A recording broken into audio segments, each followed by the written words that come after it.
herself, as seen in her new intro animation where she finally takes off her veil. Hero skills. Hanabi is a marksman that brings solid DPS and crowd control to a team and known for her bouncing pedal blades. Passive skill, Ninjutsu Pedal Barrage. That's right, Pedal Barrage is now Hanabi's new passive. With this adjustment, Hanabi's basic attacks and skills automatically create pedal blades on hit that bounce up to 4 times to nearby targets, while doing less damage per bounce. First skill, Ninjutsu Equinox. Hanabi's shield has been reworked into an active skill. The new Equinox shield now increases her movement and attack speed. Hanabi is still immune to control effect while the shield is active, but now dealing damage will increase the shield's health regardless of Hanabi's HP. Second skill, Ninjutsu Soul Scroll. Soul Scroll remains a skill shot that damages and slows enemies on hit, now with a new mechanic that marks enemies, causing them to take full damage from the next pedal blade bounce. Ultimate Forbidden Jutsu Higanbana. Hanabi's ultimate remains unchanged, damaging and immobilizing the first enemy hit. The revamped Hanabi retains her uniqueness without needing to stack her shield before a fight, and her pedal blades are now a more consistent source of damage. Her new shield mechanic improves her sustain mid-fight so she can stay in and on her targets. Pro tips. Use Equinox when you anticipate incoming CC and deal damage to keep it up. Don't panic if you get engaged on. Cast your shield and keep attacking. Line up enemies with Soul Scroll to cut their mobility while boosting your damage. And look to use Higanbana when the enemy is grouped up. Combo tips. When laning, use Soul Scroll to slow and mark enemies, so your next Pedal Blade bounce does full damage even if they're hiding in the back. In a 1v1, use your shield's new sustain to get the upper hand.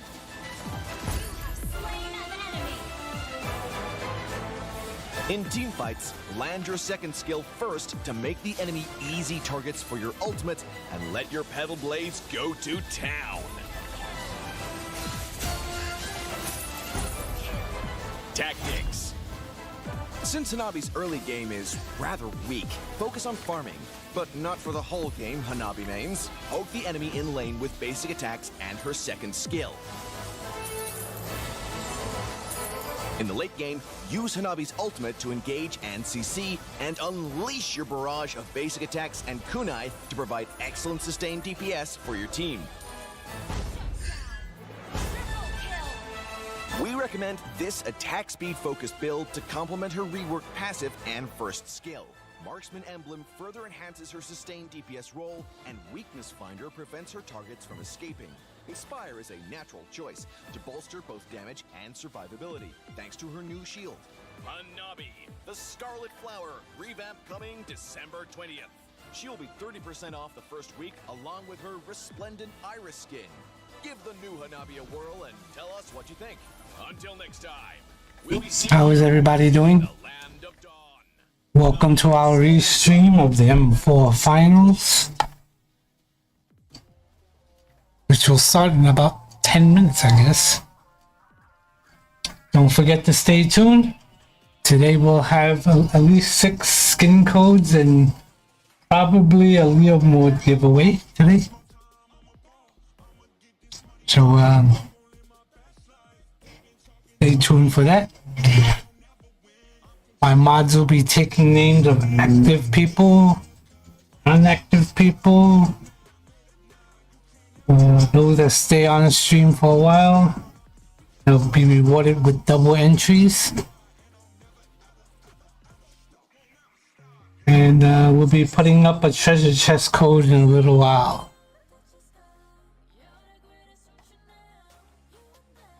Hey Cuckoo, Subhash, Brendan, Anna Grace, how are you?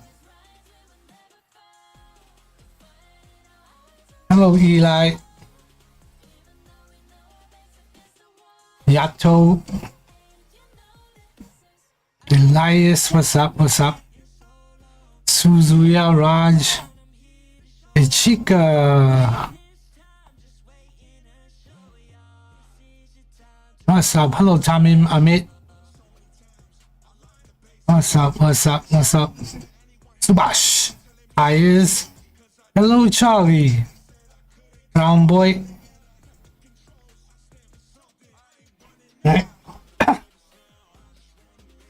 Charlie, Charlie, you don't need to share. As a mod, you cannot share.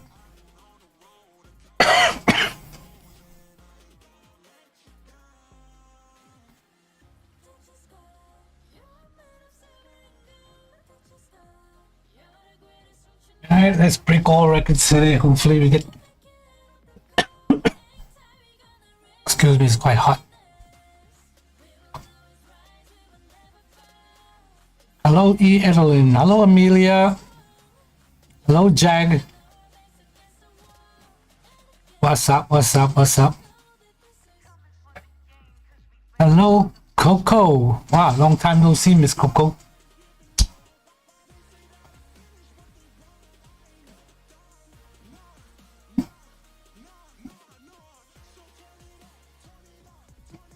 Thank you for the shares, Jag.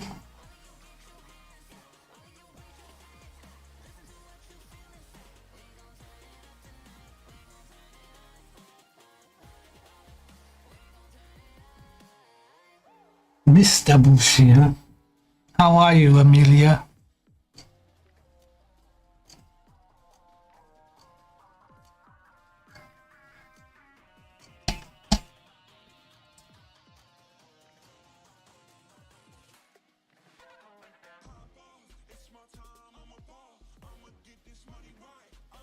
Hello, Yumi.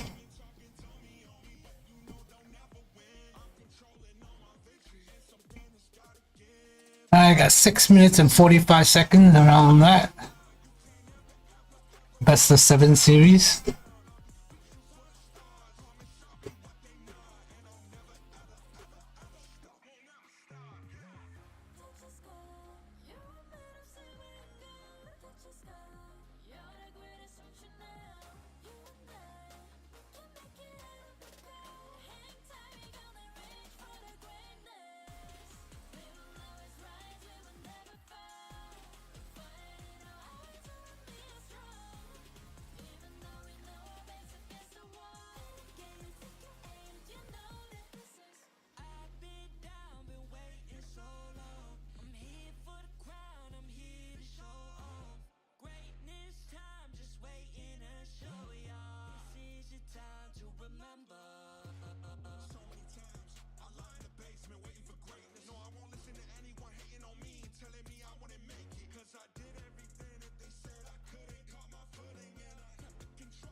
All right, down to a minute and a half to go.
From 16 teams down to the last two of the strongest in all the regions, we have now come to the final stage in the land of dawn. Fans across the globe have united to behold the greatness. Dari 16 tim tersisa 2 tim terkuat dari seluruh region. Saat ini kita sudah berada di puncak. Fans dari seluruh dunia bersatu untuk menyaksikan the greatness. This is Mobile Legends Bang Bang. This is our World Championship. Dare to be great!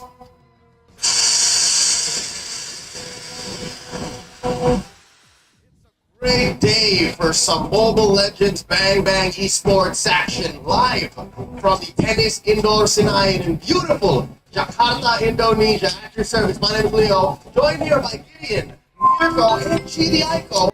Let's take a look back at history and talk about the M-Series World Championships. There's a lot that went down in the past couple of weeks before we crown another world champion. But let's take a trip down memory lane. Gideon, you were there during M1. It was live from Malaysia. Yes, it was. It was a beautiful event, and more importantly, an incredible story of EVOS turning things around and really living up to the name of EVOS Legends, dropping down to the lower and then pushing it all the way back to the grand finals. Looking back in history, that was the age of Indonesian domination. The grand finals were between EVOS Legends and RRQ Hoshi, and I think that set a good, I guess, foundation for the scene that we have now. You know, after that as well, we saw that Indonesian MLBB just grew so much more. And we saw the development of every single team leading up to M2, where it all came down to a Myanmar versus Philippines grand finals. Carl Tizzy, the player you see in Echo right now, was the same jungler that got the finals MVP back at M2, winning the World Championship for Bren Esports. The way they were able to do it though, my goodness, they started a pattern here, Leo, that future tournaments follow through. Lower bracket champions from Bren. Oh, now here's a visual again from Akshata Arena. This is a scene that you were live from. Gideon, can you tell us real quick again, how did that feel? Look, it felt incredible to have the crowd, to have the Indonesian fans, the Malaysian fans, people from across the world came to check out M1 and the story that unfolded. Incredible, and that's why Mobile Legends is where it is today because of that very first step, that very first Indonesian standard that was set. And being the first MPL region to have a franchise, and you've been a part of it, Mirko, for a while now, how important was it that Indonesia took the first steps in establishing what we have today? Again, they went the distance, 4-3. 4-3, and it was kind of a reverse sweep, right? Up against RRQ. Again, this set the stage for two of the biggest teams in Indonesia. We're seeing right now that in terms of viewership as well, MPL Indonesia has flourished since M1. And you could kind of say that in terms of viewership, we're number one right now, right? With all the teams, again, coming up, playing with their new rosters and even importing players, we can see the level of competition rising from Season 9, even from Season 8 to now Season 10, and it's going to continue to rise. G, that was back in 2019. What was it like for you watching from across the world? So across the world, it was amazing. 2019, I think that was when I actually started my Mobile Legend career. So that was when I was dabbling into it and, diving into esports. It wasn't around then, like in NA. So I occasionally watched, but it was at a different time zone. But I loved it. I loved it when I did get a sneak peek. Were you a supporter of Gosu, who was also present during M1? I'm looking at you. I'm trying to get a read here. Supporter, maybe not. Gosu was good. Team Gosu was good. I was a big fan. Yeah, I mean anything NA, I try to follow.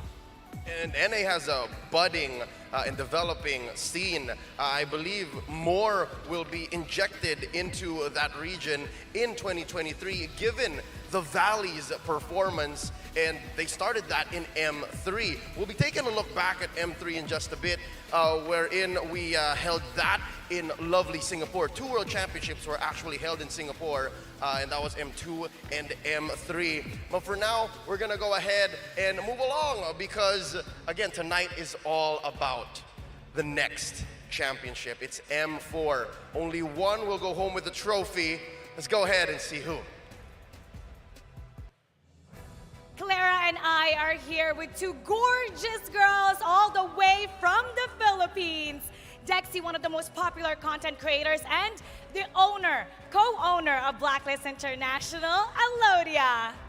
Hello, selamat siang cantik. Hello. You know what it means? Hello, good afternoon, pretty. Oh, thanks for teaching us. Yes. Now, regardless what happens, Philippines will come out a winner. How proud are you that it once again, Philippines versus Philippines in the grand finals? Actually, it is very surreal because this is kind of reminiscent from the M3 tournament last year. And I'm just really proud to be able to get this far because Blacklist didn't have really like an easy path. All the teams were doing really well in this tournament, so I wish them luck for this match. Oke, kalau dia benar-benar nggak menyangka ini akan terjadi lagi Philippines lawan Philippines seperti halnya di M3. Tapi melihat perjalanan Blacklist yang nggak mudah, dia benar-benar proud, dia benar-benar bangga terhadap anak-anak dari tim Philippines yang bertemu kembali di M4. Dexy, how about you, Dexy? All I can say is hashtag Pinoy Pride. Pinoy Pride! Hashtag Pinas lang malakas. Pinas lang malakas! Now tell us, what's so great about both teams? What do you see in both teams? Let's start with Echo. Echo is really good, and I think they're a difficult opponent. And all I can say is they're young players, which is Sanji and Sanford has a bright future ahead. So I hope they can help their families after this M4. Wow, untuk Eko sendiri dari Dexy ngelihat bahwa ini adalah tim yang sangat kuat, apalagi dengan 2 bintang muda yang begitu bersinar. Semoga yang terbaik untuk player Eko tentunya. Kecil loh dia.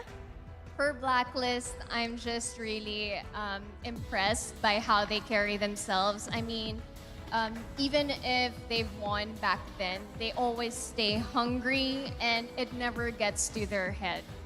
Wow, mereka benar-benar pengen banget kemenangan ini. Any message for the Filipinos because this is grand final for Filipinos.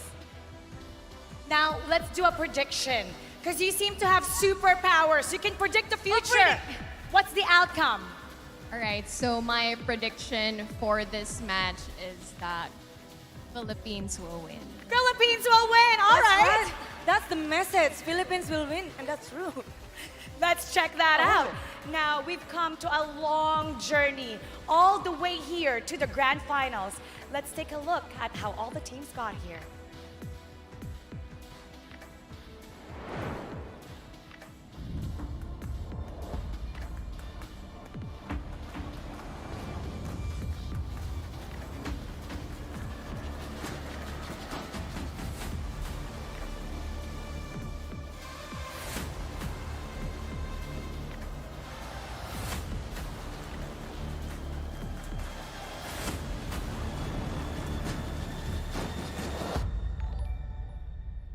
Welcome, ladies and gentlemen, to Jakarta of the group stages for the M4 World Championship.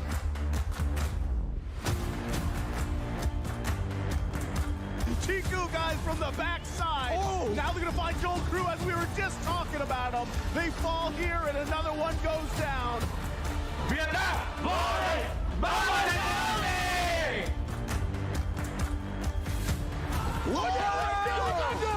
and Haji tries to run away. I can't get my point out. Justin goes in front, gets a kill. See!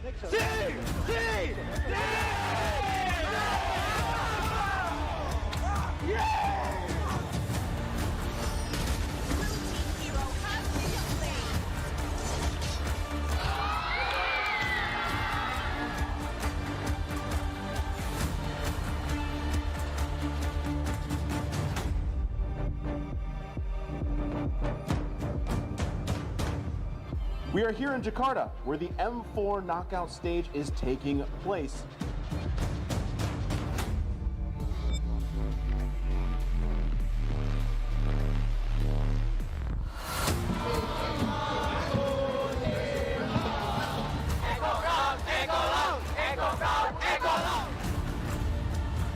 Who's looking for it? Yao jumps in, takes the kill away, but it's gonna be AB! Could be bad for Falcon. Kyrie finds Naomi. 10 get a double, make it a triple. That is a full team wipe for Onyx.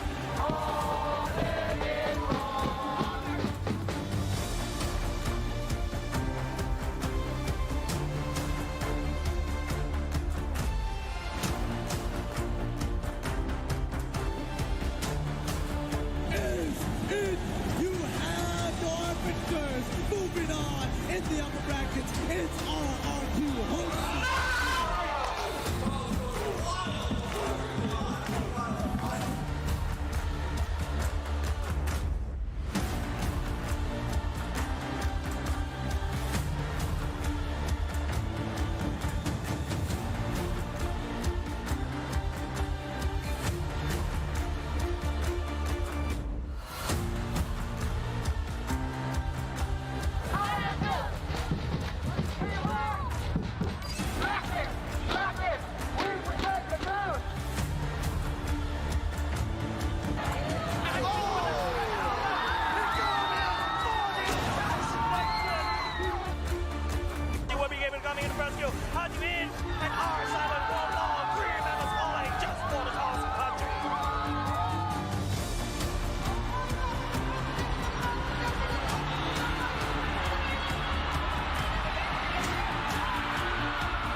Welcome to the M Room. Clara, we have a lot of comments right now on TikTok.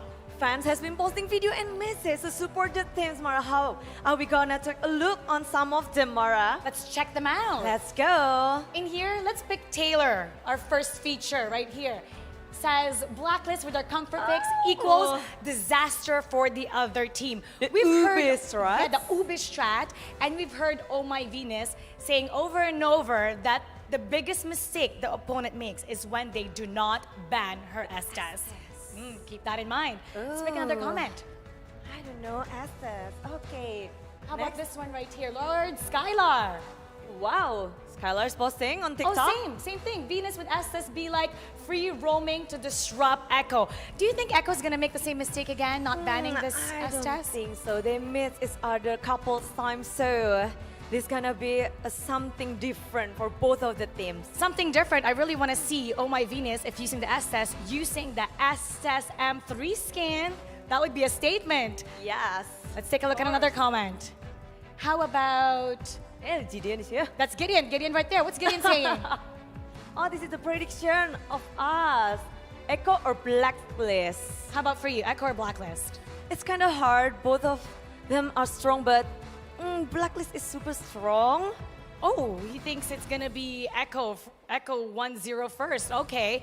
Lots of people are predicting Echo, right now. wow. So make sure, comment on TikTok. Let us know what your thoughts are. Claire, let's take a look at another comment. Who are we gonna feature right now? Let's go.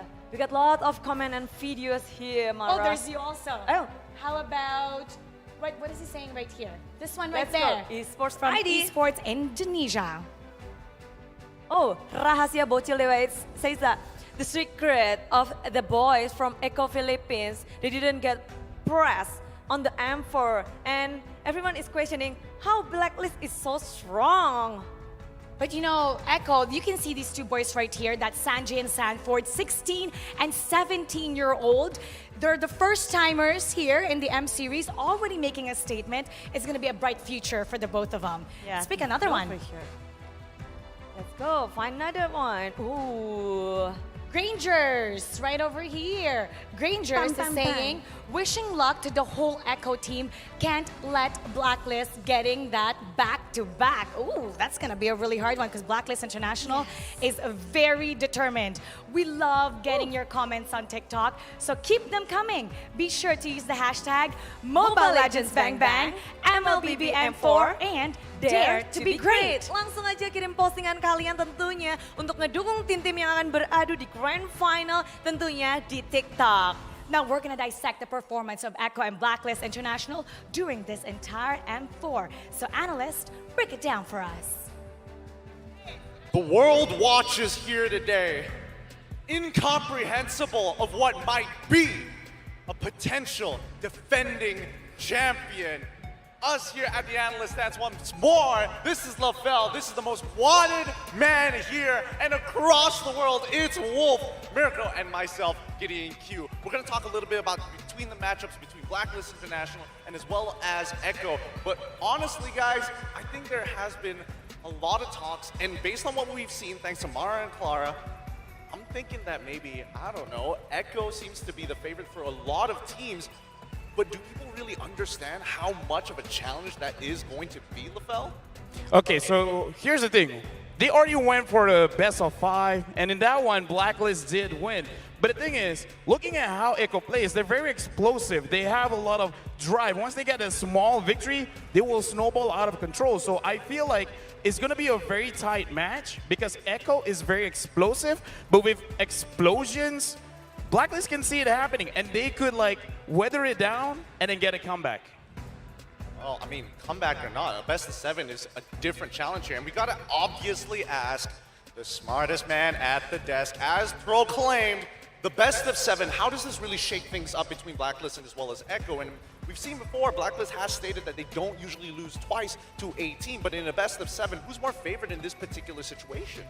I think that it's just natural to vote for Blacklist International, right? Because they had a lot of experience. They have been here before in the Grand Slam stages. But then again, I think it's going to be a question of who is better when it comes to like handling their fatigue. Because we saw in the best of 5 series, right, between these two teams, there were so many, there's so many ideas and strategies that kind of got exhausted by both teams between each other. So I will say that when it comes to just to answering your question of who is favored here, I think Blacklist because of their experience, but Echo, if they really showed something different from a best of 5, I think that Blacklist will be stunned from that.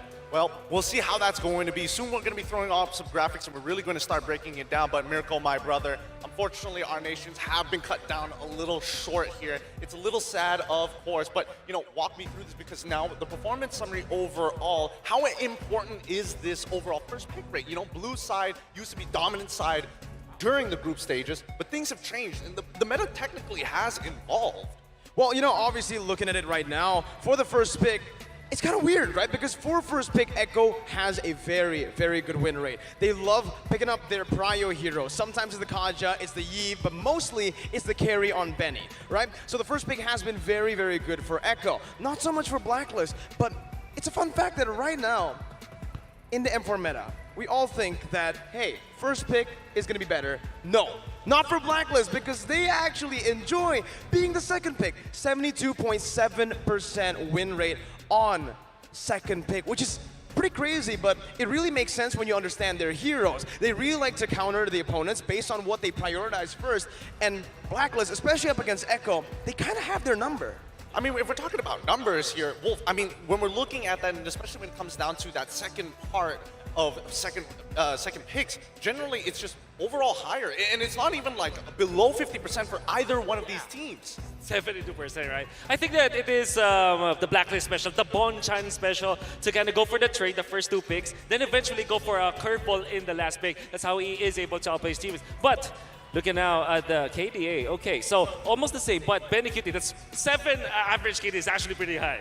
Okay, so here's the thing. Looking at KDA, it's either two things. Number one, you don't die as much, or number two, you just get a lot of kills. And that's why we gotta talk about the numbers, because according to the average KDA, numbers have proven that Echo, they're more explosive. Because even talking to Bonchan, it's like, it's all about the objectives. But for Echo, it's the same, but their objectives are kills.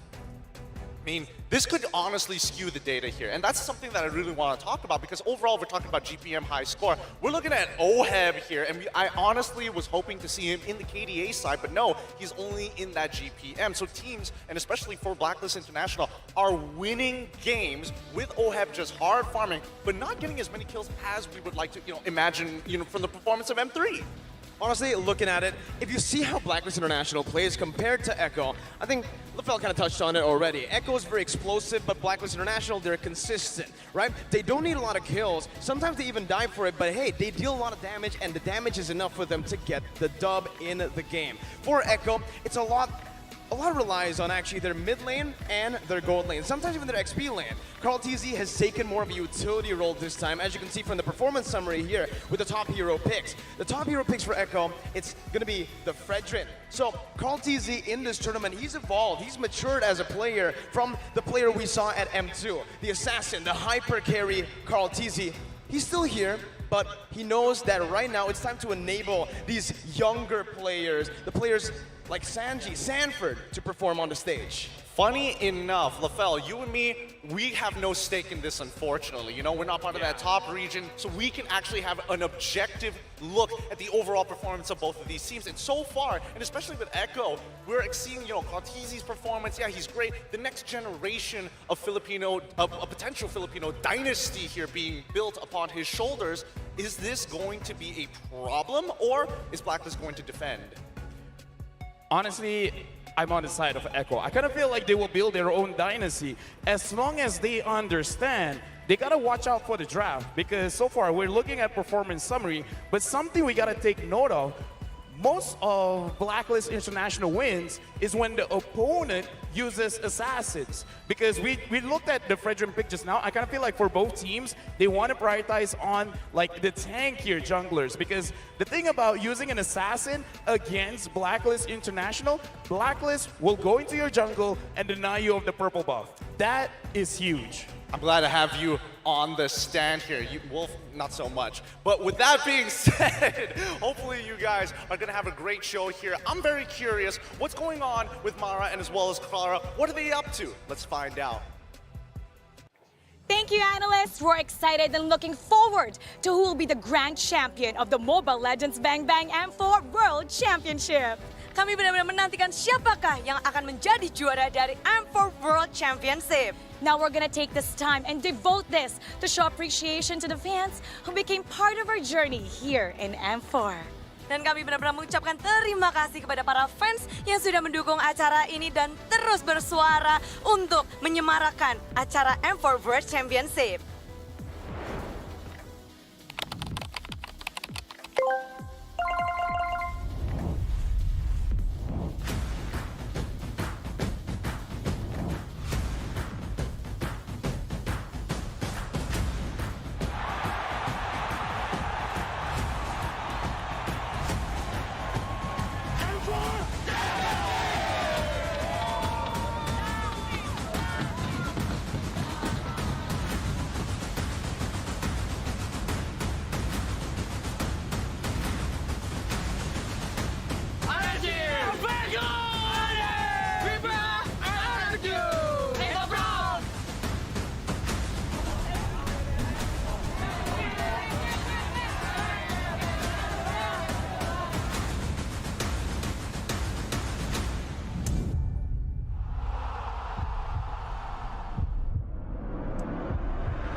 Guys, remember to follow, have all the badges if you want to qualify for the skin codes and the Liam Wood skin later on.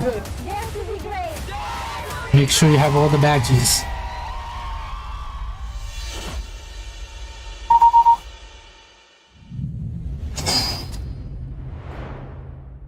From the bottom of our hearts, we thank you, Mobile Legends Universe!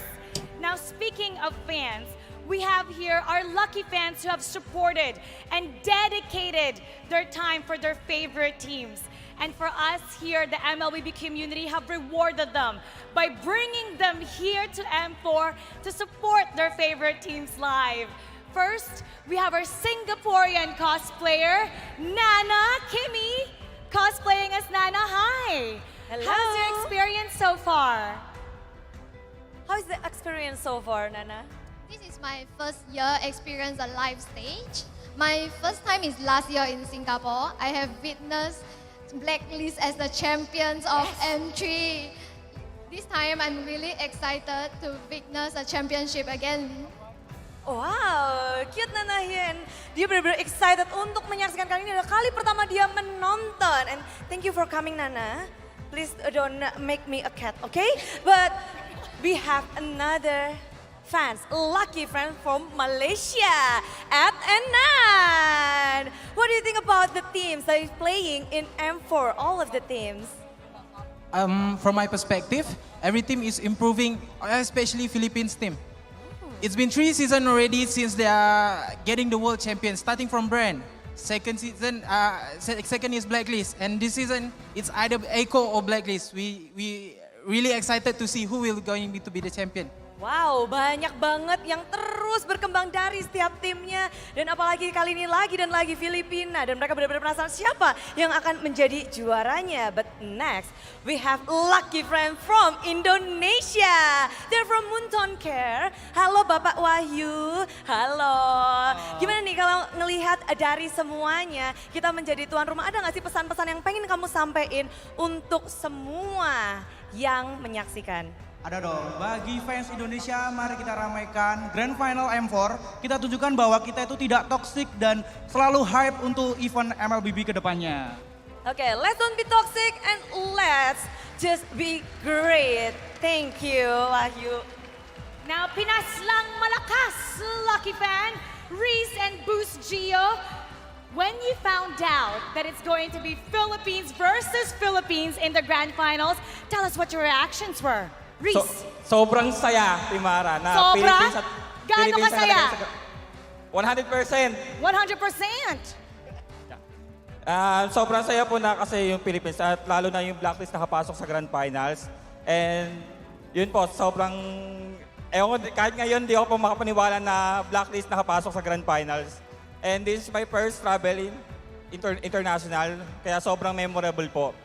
He's really happy that once again Blacklist has made it to the grand finals. He's been supporting Blacklist for the longest time. Sometimes he would travel 10 hours to watch them, even early for 15 hours, 3 in the morning. And look at what he made, show it off. So he can't believe that he's here to be able to watch live. What about you, Boost Gio? For me, I'm very grateful from the start. I know both Philippine teams like Blacklist International and Echo is very strong, and I'm grateful that this is a once in a life experience that because we won in this contest. Then of course, thank you Muntun for having us, and yeah, I'm very grateful for having here. And we're very grateful to you. Oh, he's shaking. He's so cute. Oh, Lucky fans, mereka benar-benar bersyukur berada di sini untuk menyaksikan acara yang luar biasa dan tim-tim yang begitu hebat. And now we have our lucky fan, Manjin. Manjin, Hi. why do you think Philippines is so great? Why do you think they're so good? Because again, M2, Bren, M3, Blacklist. And now regardless what happens, Philippines is a winner. I think the best trait that I can describe for us Filipinos is that we're really persistent and very well disciplined, especially for the things we love. We're very passionate for our dream and we love challenges. So to the Filipino gamers who's watching out there, I know by now they're inspired to be someday be champions as well. If you can prediction, who's gonna win, what's gonna happen? I think the winner will be a Filipino. A Filipino. And the losing country will be Philippines. Okay, you know what? right. We're so grateful to have all of you here. And it's not just Indonesia that people are celebrating. We have fans all across the globe. So how about let's say hi to some of them right now from Singapore. We're Singapore. Hello. Hi. I am here all the way in Singapore, but I am not alone here. I'm here together with everyone! And of course, we are all here to bear witness this one region battling against themselves, PH versus PH. Blacklist International, they are ready to take the crown for themselves again. However, of course, Echo is one hell of a challenger, and we are all here super stoked and really wanted to find out if whether Echo will be able to be victorious this time, if whether Blacklist International will be able to defend their throne. Back to you guys. Thank you, Singapore. You know, Clara, I heard from Jace, a caster from Singapore, that they really watch MPL Philippines. We have a lot of fans there. How about, let's take a look at Malaysia. Hello from Malaysia. I'm Sid, and now we are having our watch party here at Homeboy's Pit Stop. And after this, it's a grand final between two teams from Philippines. Who's gonna be the best team? It's either Echo or Blacklist International. Please give them the full support for the all Philippine teams who are competing in the grand finals. May the best Philippine teams win this battle. Now, back to you, Mara and Clara. Thank you, Sid. Thank you, Malaysia. And finally, Philippines! Hello, Jakarta, from the Philippines. This is your very own Odin, and we're here at Market with a horde of Filipino fans who have been watching M4 from here or from home since day one. From a repeat of our MLBB Season 10 finals, and now back again to the world stage, the whole Philippines is cheering you on. Echo and Blacklist International. Excellent series. Everyone here just wants to watch exciting MLBB. And so you can feel the energy here. Audience, let's show Jakarta our pride. And I say Blacklist, break the crowd. Echo loud, echo proud. And all together, Pinas lang, malakas. Good luck over there, everyone. Again, this is your very own Odin. Back to you, Mara and Clara. Energetic, I love it. They're really showing, even with the energy, Pinas lang, malakas. Now we're gonna break it down for Echo and Blacklist International. Analyst.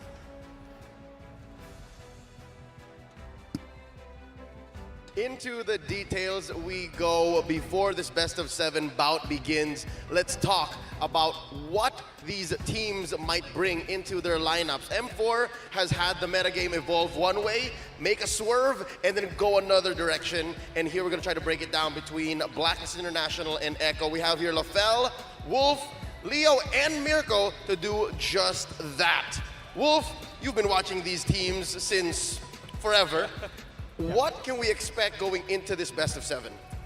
I guess you would expect Ube, right? That is, for Blacklist International, we saw that from Echo themselves when they battled in the upper bracket finals. Now, then again, we saw that Echo, it kind of felt like they're not that masterful yet with that composition. They look really good, though. I'm not saying that they looked bad back then, but it's just like, when it comes to experience, Blacklist knows that. So, what I expect from Echo this time is a different shade of purple coming out from them when they were going up against Blacklist in the finals. Okay, whoa. You said that Blacklist International have a lot of experience, and Echo, the thing that I've learned for newer teams is that they learn faster. Sure, the more veteran teams, they learn more efficient, but in the best of 7, I kind of feel like for the newer players, whatever mistakes they do, it was stuck with them for the entire best of 7 series. So in this series, I kind of feel like I understand what you're saying, but if we're talking about learning, Echo might have the edge. They might learn a little bit faster. Well, in terms of drafts, honestly, it does feel like Blacklist International have had the more solid drafts around or across M4. Meanwhile, Echo, I think me and you, Leo, we had a lot of discussions about this where the drafts from Echo seemed kind of shaky sometimes, right? We saw the Eastern Shin, we saw even yesterday picking up a Cho, and then the Hilda later on, swapping Yaoi into that Hilda. But first, I think we're going to take a look at the statistics first. If anything is to be said about Blacks International, they are so consistent. And one of the most consistent players I've ever seen in the entire history of pro MLBB play is Haji, as LaFell would call the Kada machine. And the thing is, it's nice when Blacklist International, they're in a pinch. They look at Haji, they look at Edward. Everyone performed well, but for these two players, they're gonna have more on their shoulders. And looking at the win rate as well, Eve, like, okay, Farsa, he played more, it's a lot of bursts, but if Eve is given to Haji, this 100% win rate might stay. Yeah, worthy of the trade, right? Definitely. I think that what we're seeing from Blacklist International, both Farsa as well as the Eve, and the way that they are controlling the map because of it and the team fights. Haji just plays the Eve as well as the Farsa so differently from other teams. Maybe the only similar playstyle was from when Rosa plays it, the aggressive kind of Nook mages. We are going to experience once again how great Haji is, these kind of heroes. One of my personal MVPs of the past championship of Blacklist International is definitely Haji, and I think that his improvement from the previous season was still very consistent. Yep, he's your favorite player. He is. He is my favorite player on Blacklist, right? I mean, the way he plays these mages, these are safe mages. These aren't mages that are supposed to be in front, right? I think back at M3, I was very surprised of Hatred's performance, right? On Onyx PH. The way he was able to just play in the middle of the team fight. But for Haji, sometimes he's the frontliner. He's the frontliner. He builds Winter Truncheon early. I think in terms of itemization, positioning as well, this is your guy, right? And I'm not just talking about positioning, playing in the back line. No, playing in the front line by understanding the spacing of the hero so well to a point where he can be the front line, but he's always still safe. And that just shows how important the box is in the current metagame of M4. And that's supported by Oh My Venus, who a lot would agree with me when I say is the heart and soul of the Ube. Okay, the thing about Oh My Venus is a different kind of power in Blacklist International, because Oh My Venus is moving the chess pieces, and using a healer like an Estes, you can dictate how we want to fight back, because the way that Blacklist International is playing, if you want to engage, if you want to fight, you're going to be the one that starts something. We're going to retaliate, and that's why it's great with having Oh My Venus in Blacklist, because he knows when to re-engage. Fun fact, do you know how ube is actually made? Like the actual ube, the food? Like purple yam. Yeah. It's a root crop, right? You boil it, high temperature for a long time, you mash it. Like there's a lot of pressure in it. And that's exactly how Oh My Venus, as well as Blacklist International, have developed this strategy. Over time, so much pressure, so much refinement, eventually you get a wonderful recipe, wonderful dish that you can see in the world stage back to back. And that's what tells the story of the Ube. Again, you can throw in the best amount of bursts. You can throw in the best in the world trying to cut into your back lines, and even to the front lines via Carl Tizzi's Fredrin, his Akai, his Grok. I can't believe we're here, 2023, M4. These are the picks for this guy? These are the picks for the FMVP of M2? It's insane, right? How much he's matured, how much he's learned and progressed through the years here. Coming again into the grand finals of his second grand finals in a world championship. it's not like he can't play the assassins anymore. He can still play those assassins. He can still threaten the backline with the Fanny, the Ling, and I'm still waiting for it, but the Lancelot, right? I mean, it's still possible, but honestly, looking at this tournament, the meta as well, it just really favors these fighters in the jungle. Not just the fighters, but also just the tanks. The utility provides so much for the team, enables the mid lane and the gold lane to do what Echo's been doing. Sanford as well, XP mid gold. And even to a point, it's Yaoi too. These are all carries. That's why Echo are so dangerous. They can carry through every single role. I guess we know who he's voting for. Okay, so right now we're looking at Benny Cutie as well, where he has, if I'm not mistaken, still the highest KDA.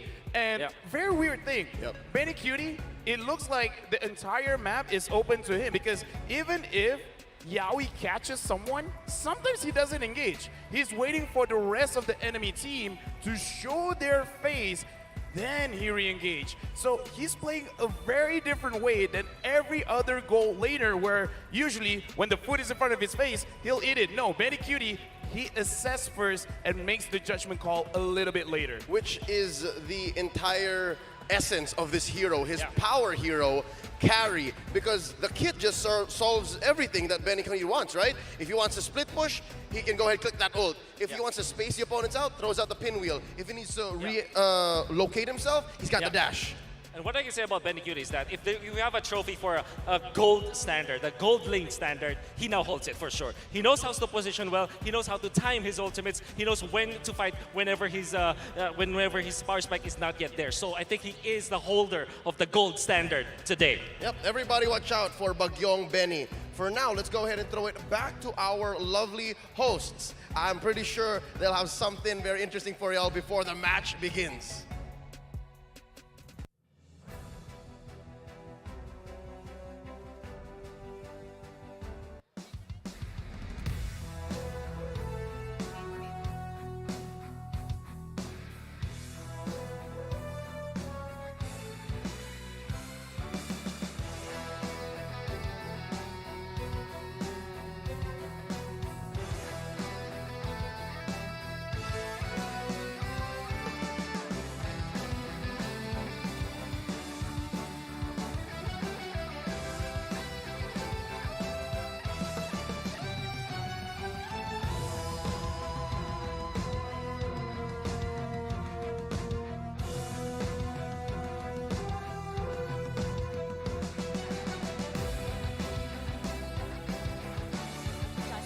In the players holding area.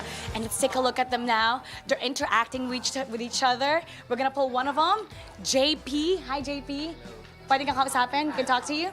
So what's going on right now? What are you guys doing? Alang, pampakalma lang para before laban. So they're just trying to calm themselves, playing with each other. Who's the most nervous out of everybody? So ngayon siguro, puro excited lang nararamdaman kasi sanay na sa stage. So they've gotten used to the stage. It's all excitement that they're feeling. Who could not sleep last night? Yung Sansan duo kasi ayaw nga nila magtabi sa kama kaya ayaw magtabi kaya hindi makatulog eh. The Sansan duo could not sleep last night. That's Sanford and Sanji. They couldn't sleep beside each other. They couldn't sleep beside each other, so they couldn't sleep properly without being with each other. So they're like twins, inseparable. So out of everybody, you have the most experience in the world stage. And Carl TZ, you've been to the M series before. The four of them, first timers. What's something, an advice that you gave them to make sure that the nerves don't get in the head and they can perform their best today? Sinasabi ko lagi na parang kaya naman nila yung kalaban sa lang. Tapos kalma lang lagi, tapos walang parang overhype ganun. He's telling them that they can handle the team. They just need to be confident and they can do their thing. All right, I know that you got some stuff to do, so good luck. You got this. Echo loud. Echo proud.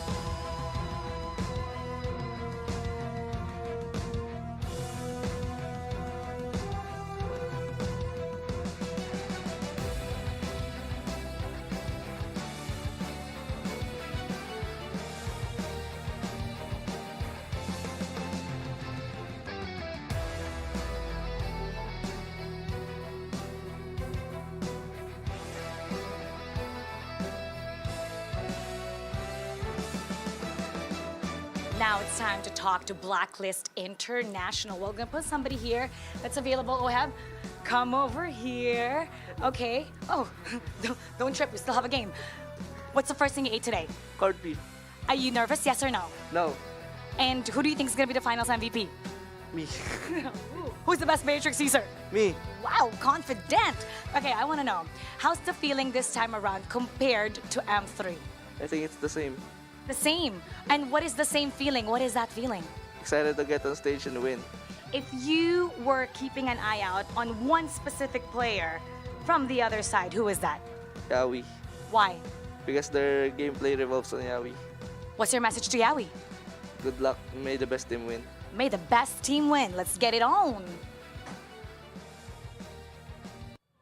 And the teams are preparing for their battle, best of 7 for the grand final. But how about the opinion from the talents? But before we hear from them, let me invite our queen, Mara. Hi, hello, Mara. Do you want to hear from our talents here? I had to run all the way from the players' room. Oh, now, you know, this is going to be a really exciting match. So we got our talents. We got a little bit of a debate going on right here. So on our right, who do we have? Blacklist! Wow. Okay, Assassin Dave. Yeah, Blacklist for the win! Okay, for Blacklist, representing Blacklist International, there's Jace, Assassin Dave, Professor KB, and Wolf. I think Wolf is on the wrong side. Oh, really? We need to push Wolf on the other side. This curse is too strong. Oh, the curse is the curse. Oh, the wolf curse. Okay, right over here. For the side of Echo, there's Gideon, Mirko, LaFell, and Leo. Wow. Echo loud! Echo proud! All right, okay, we gotta settle this right now, Clara. We gotta know why Blacklist deserves to win and why Echo deserves to win. Let's do, Jace. Clara, Yes. you know, let's do rock, paper, scissors. Whoever wins, that side goes first. Okay, one, rock, two, paper, scissors. Oh. Okay, I won. Echo Echo will first. go first. All right, here we go now. Here we go, Orcus. What you got? Boys, this is a simple one. Echo is by far one of the greatest. And how do we know they've got the youngest players? They have an M2 World Championship jungler to lead them. The next generation of Filipino mobile legends is here. Tell them, Leo. Wow. That's right. Best in the world.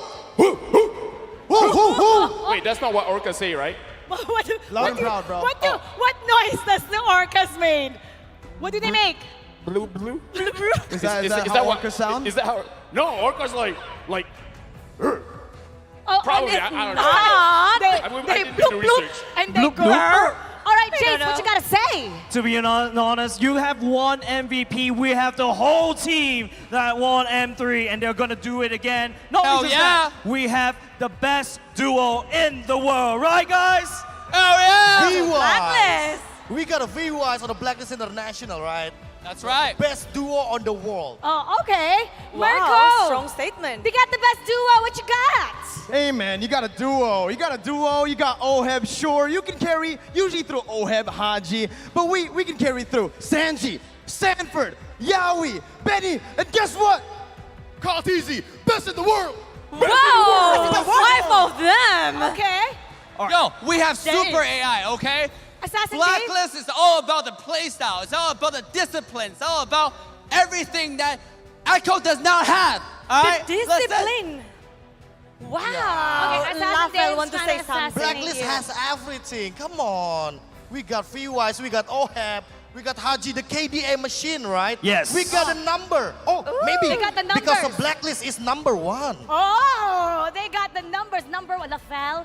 LaFell, what you gotta say to that? Okay, not gonna lie, I'm here because I'm upset. Oh, why are you upset? Oh. Why? Blacklist. What? Because I wanted to buy their jacket and it's sold out. That's why you went there. I got the last jacket. I got the last Our one. loyalty can be bought. So if you guys could hook us up, then we could trade places. Hey, Is that right? Hey, that's what- right. That's right. That's Hey, right. Lafell. Loyalty Hey, can be Lafell. bought. What the reason? Hey, Lafell, how about a jacket and a jersey and track pants and some shorts, some merch from Blacklist? Will you come over here? Oh yeah. Oh, let's Yeah, do it. we have a jacket for them? Where's Elodia? No, you moving? Are we giving him a jacket? Whoa! Whoa! Have you seen their varsities, bro? Uh-oh. Lovell? Lovell? You want to change Alright guys, what's up? Since we're on the side of Echo, no. Guys, you guys ready? We got about 10 more minutes, 11 more minutes before the start. Guys, remember we have skin codes to give away. And Leo mode skin. They set the meta and everybody just follows. And if you're even looking at The Leo mode Shadow Knight skin. from Blacklist International and Echo and even other teams like Okay, remember each game we play, we're gonna have a kill assist. Which the prizes will be doubled up, I guess, for this stream.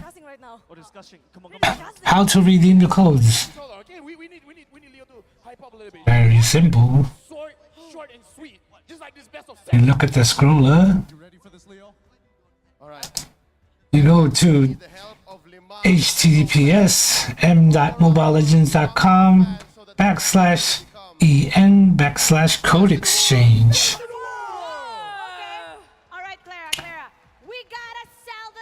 Okay. Cheer battle, all right? Okay. Let's hear it from that side. Skin giveaways will be given on later on today.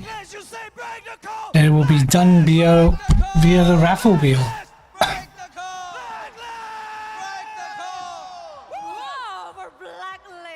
Okay, Jace, you gotta Just stay active. Active people, those that are on the stream to watch the whole thing, will get double entries. Okay.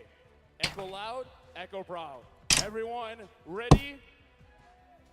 And my mods will be keeping track of all the people. There you go. That's amazing. Okay, this Yeah, just go to any browser and type MLBB redeem. excited for what's coming up, Clara. And you have to go through that process. Exciting news for what's happening with Mobile Legends Bang Bang. This As people from India, use your VPN. 2022 was a fruitful year for Mobile Legends Bang Bang Esports. Now, let's take a quick look at what more can you expect this year. After kickstarting the year with M4, we have the second MLBB Women's Invitational, or MWI, 2023 in February. The MPL season and official tournaments will commence from February to May, including NACT and a new tournament in Turkey. Next, we have the SEA Games 2023 in Cambodia and MSC 2023 happening back-to-back. In July, we also have the first ever Snapdragon Pro Series MLBB Challenge organized by ESL, as well as the World Cyber Games, or WCG 2023. As the second half of the year starts, so does the second half of the MPL and official tournaments, leading up to MPL Invitational in November. Finally, we will end the year, of course, with M5 in the Philippines. 2023 is going to be a big year for the MLBB esports ecosystem. None of this would be possible without our amazing fans and incredible community. From the bottom of our hearts, thank you.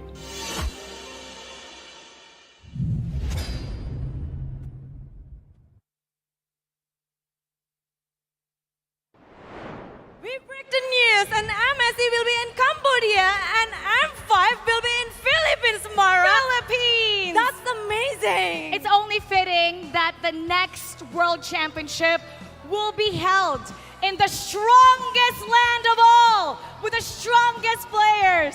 Philippines, Pinas lang, malakas. Now, before we proceed, we'd like to call on stage the president of the Philippine Olympic Committee, Mr. Abraham Bambol Tolentino. Please join us.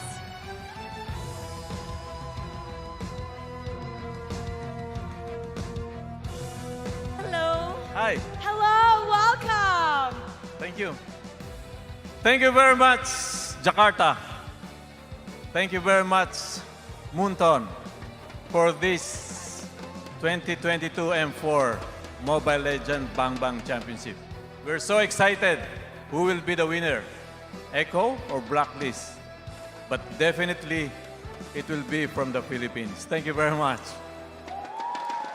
And we're more excited that the next M5 will be in the Philippines. We'll be excited to give you the best hospitality of the Filipino. So see you guys, M5 in Philippines. Thank you very much, Jakarta. Thank you very much, Munton. Thank you so much, Mr. Tolentino, the president of the Philippine Olympic Committee. This is going to be very exciting. And regardless what happens today, Philippines will come out as the winner. It's now time to find out who is the strongest amongst all the regions, the best team, the fiercest. Let us now start the Mobile Legends Bang Bang M4 World Championship. Dare to be great!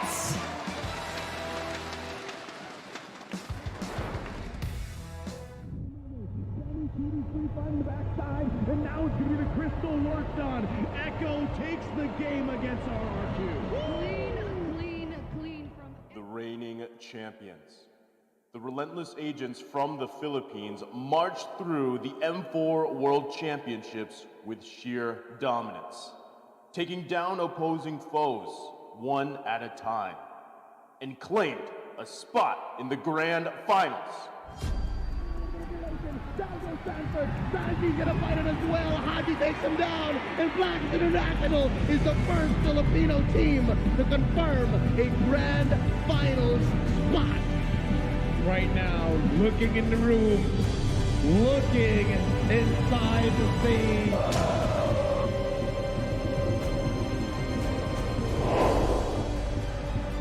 Echo, a fierce challenger with a burning desire to claim victory and make history.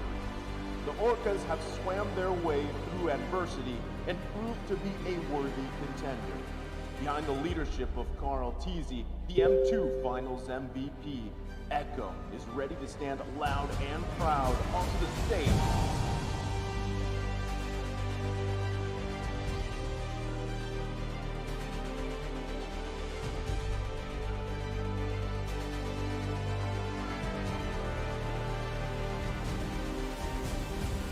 Good luck sa mga kalaban namin bukas sa Echo. Sobrang gusto ko manalo bukas para sa akin at para sa kakampi ko. Gagawin po namin ang lahat para sa trophy na to dahil ito po yung matagal namin nakangad ng simula pa. At di na po kami titigil kasi one series away na lang po kami. Are you ready for the grand finals of M4?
Fire in our eyes, you and me.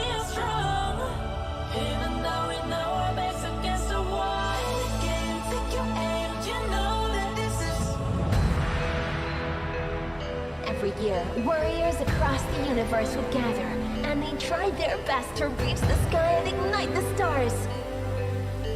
But ultimately, there can only be one victor each year. M1, the first ever world champions, EVOS Legends. M2, the meteoric rise of Brand Esports. And M3, Blacklist International, which finally broke the code. And now, it's finally time to commence the grand finals of M4 World Championship. Now this is a wonder to behold. Touch the sky, you are made of silver and gold. Touch the sky, you're the greatest, don't you know? You and I, we can make it out of the cold. Hang tight, we gonna reach for the greatness. We will always rise, we will never fall. We fight in our hearts, we'll be strong. Even though we know our best against the wall. Take your aim, you know that this is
dynasty, legacy, destiny. They dare to be the greatest, a showcase of Filipino excellence. Welcome to Mabuhay. At your service, my name is Leo, here with Mirko and Lafel, and we'll be bringing you the grand finals of the M4 World Championships. Gentlemen, it's an honor to share the desk with you tonight. Man, feeling great as usual. I am honored to be here with you as well. Leo, Lafel, this is the grand finals. You know, coming up to this, leading up to this, there was a lot of doubts as to who would be here, but the Philippines are still here as the top region, Echo versus Blacklist. Whatever happens today, I'm happy to be a part of history because either the defending champions will get back-to-back champions or the first ever defending champions will go down and have to let the new blood come in as the new champions. Ladies and gentlemen, tonight would not be possible without our sponsors. M4 is powered by Moonton, presented by TikTok, the official content partner, supported by Secret Lab, the official gaming chair, and Esports Charts, our analytical partner. Gank, our official merchandise partner, MeWatch, our media partner, and last but not least, the Ministry of Tourism and Creative Economy of the Republic of Indonesia. The M4 Pass available now. Complete all active tasks, and you will reach level 75 with ease and for free. Log in now and get exclusive rewards such as the Beatrix Light Chaser and Stellar Brilliant skins, and of course the M4 Beatrix skin. They're all waiting for you in the pass. Use the hashtags Mobile Legends Bang Bang, hashtag MLBB M4, and hashtag Dare to Be Great. And that's exactly what these two teams here came to do. They flew out from Manila. They flew out hot after their grand finals performance in MPL Philippines Season 10, and here we're seeing the rivalry of a century. They didn't just dare to be great. They are great. They've proven in this tournament how much progress they've made throughout this tournament so far.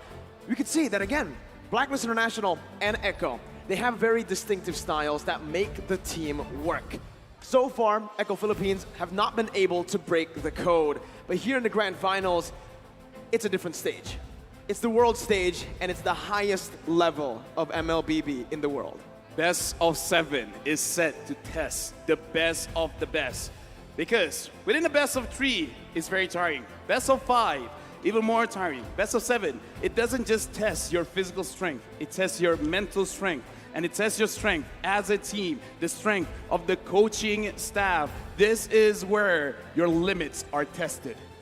And all in effort to take home the grandest prize of them all, the M4 World Championship Trophy.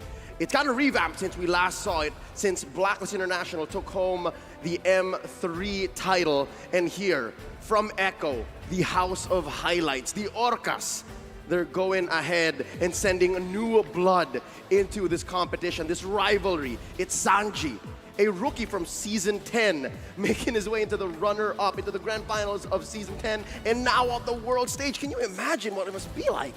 It's crazy, right? Both of these players, they have a very, very interesting style. Because usually as a mage, you want to be in the back line, you want to provide damage, but you want to stay safe.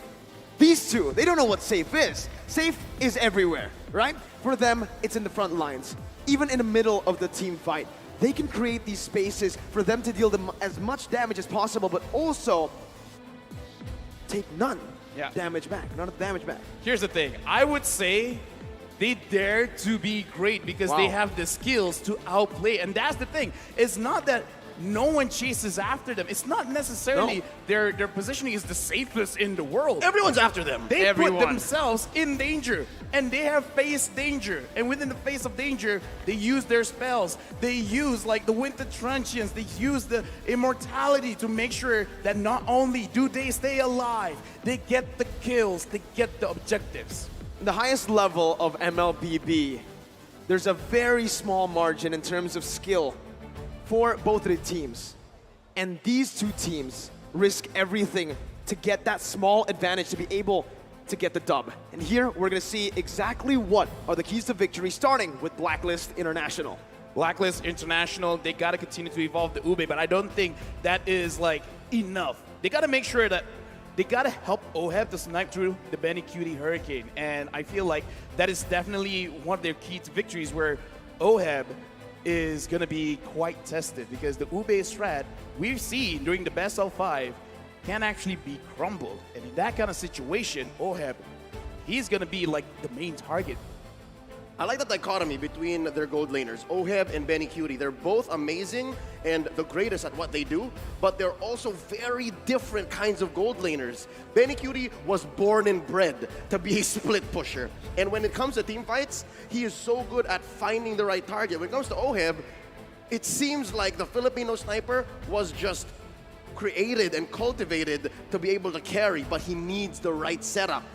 Echo, talk us through, Lafel, what exactly the Orcas need to do to take home their first World Championship. I would say use your own strength at Yawi, as well as the San duo, because Yawi, when he is able to use a cash-type hero, he's the one that dictates how the fight goes, because going up against Blacklist International, you want to initiate the fight. You don't want Blacklist International to put you in a dangerous spot. And with that being said, the San duo, Sanford, as well as Sanji, honestly, just give them the heroes that they can thrive. Give them heroes that can outplay their laners, and they can win the game for you. Give them a winning lane, a good matchup, right? So that they can scale and actually create a snowball for themselves. Now, again, we need to talk about this duo, and not just the duo, just the entire Echo here. They're dynamic. I touched on this a little bit earlier, but they can actually carry from every single role. I'm talking literally every. Not just the gold lane, not even just the XP lane, but even in the roam position. Yep. Yawi, he styles. You saw in the Keys to Victory that he needs to change. He needs to evolve from a playmaker to a kingmaker. And they're about to do that here tonight in the faces of the kings and queens of the world from M3. Ladies and gentlemen, the stakes have never been higher. These two teams have practiced their minds off, as a good friend of ours would say, and the fruits of their labor are about to come through here tonight. I can only imagine what's going on through their minds, because they're all going through their own struggles, right? BennyQt here has just been through the ups and downs in his years in the MPL. V and Ys have tried to shut down the haters, prove them wrong in their multiple grand finals appearances. And that all comes through here tonight. It all comes to a head. And we're about to do just that as game one begins. The drafting phase is upon us. Decisions are going to be made here, and we're only hoping for the best. We only want to see Echo and Blacklist pick up their most favorite heroes, their most powerful picks here. Lafel, what are we looking out for? Okay, first things first, I'm looking out for the Fredrin. The Fredrin has been banned because for both teams, Wise as well as Carl TZ are really good on this Fredrin pick. Now, look at Blacklist International. Let's pay attention to the bans because they ban out the Cho as well as the Kaja. Both are big style heroes. Looking at Echo, they're making sure that BennyQt will have a better time in his gold lane. So with the 1-1 gone, with the carry gone, I would say Beatrix increases in value. I think the Eve increases in value as well. With the Kaja banned away, with a lot of bans here, you would really think that the Eve would become the #1 in Prio, but Blacklist, they opt to go for the Barats, leaving the Eve open, and the Lapu Lapu that we mentioned earlier. You give Sanford this pick, and he carries. So here's the gamble that Coach Tick and Treb have picked up on. You leave open the Eve, we're gonna pick it up, put a hero that Sanford loves, and what's the answer? What's the swing back? Do they go Benedetta? Do they go Yu Jong? Do they go Farsa? Because that seems to be the answer. And interesting, they're going for the Oheb Harith priority. We've seen this from Echo before. I like what you said, priority, because that's how you see where their mindset is at. Because we got to talk about the Barat's first pick, because that has to be your priority, and your priority pick dictates how you're going to move around the map. So in this game, they're putting a lot of weight onto Wise's shoulder to actually move the entire team forward. Now that they've seen the Lapu Lapu as well as the Eve, they understand that they want to set up a box. So we got to move around the box a lot. Haji, signature pick on the Farsa, and the Harvey, it's kind of like setting up. It's like, I don't care what kind of marksman you're going to pick. I'm going to be able to survive my lane and actually impact the game at, I would say, the mid stages of the game. Now, though, you can already see the respect being given over, right? Blacklist International, this is the draft that they've went for. A lot of magic damage. Without the S picked up in the early phase here for Blacklist International, Echo will take that away. Secondly, though, you can expect Edward to actually get counter or just targeted here. maybe the Benedetta ban comes through, because Blacklist still need a physical damage threat. But they still are going to try to nail down Venus's hero here. The Estes, now the Diggy.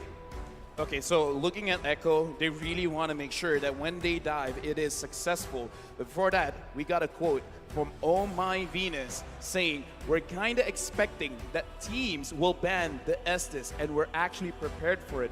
I'm looking forward to see Estes in the banning section. And now, it has been banned.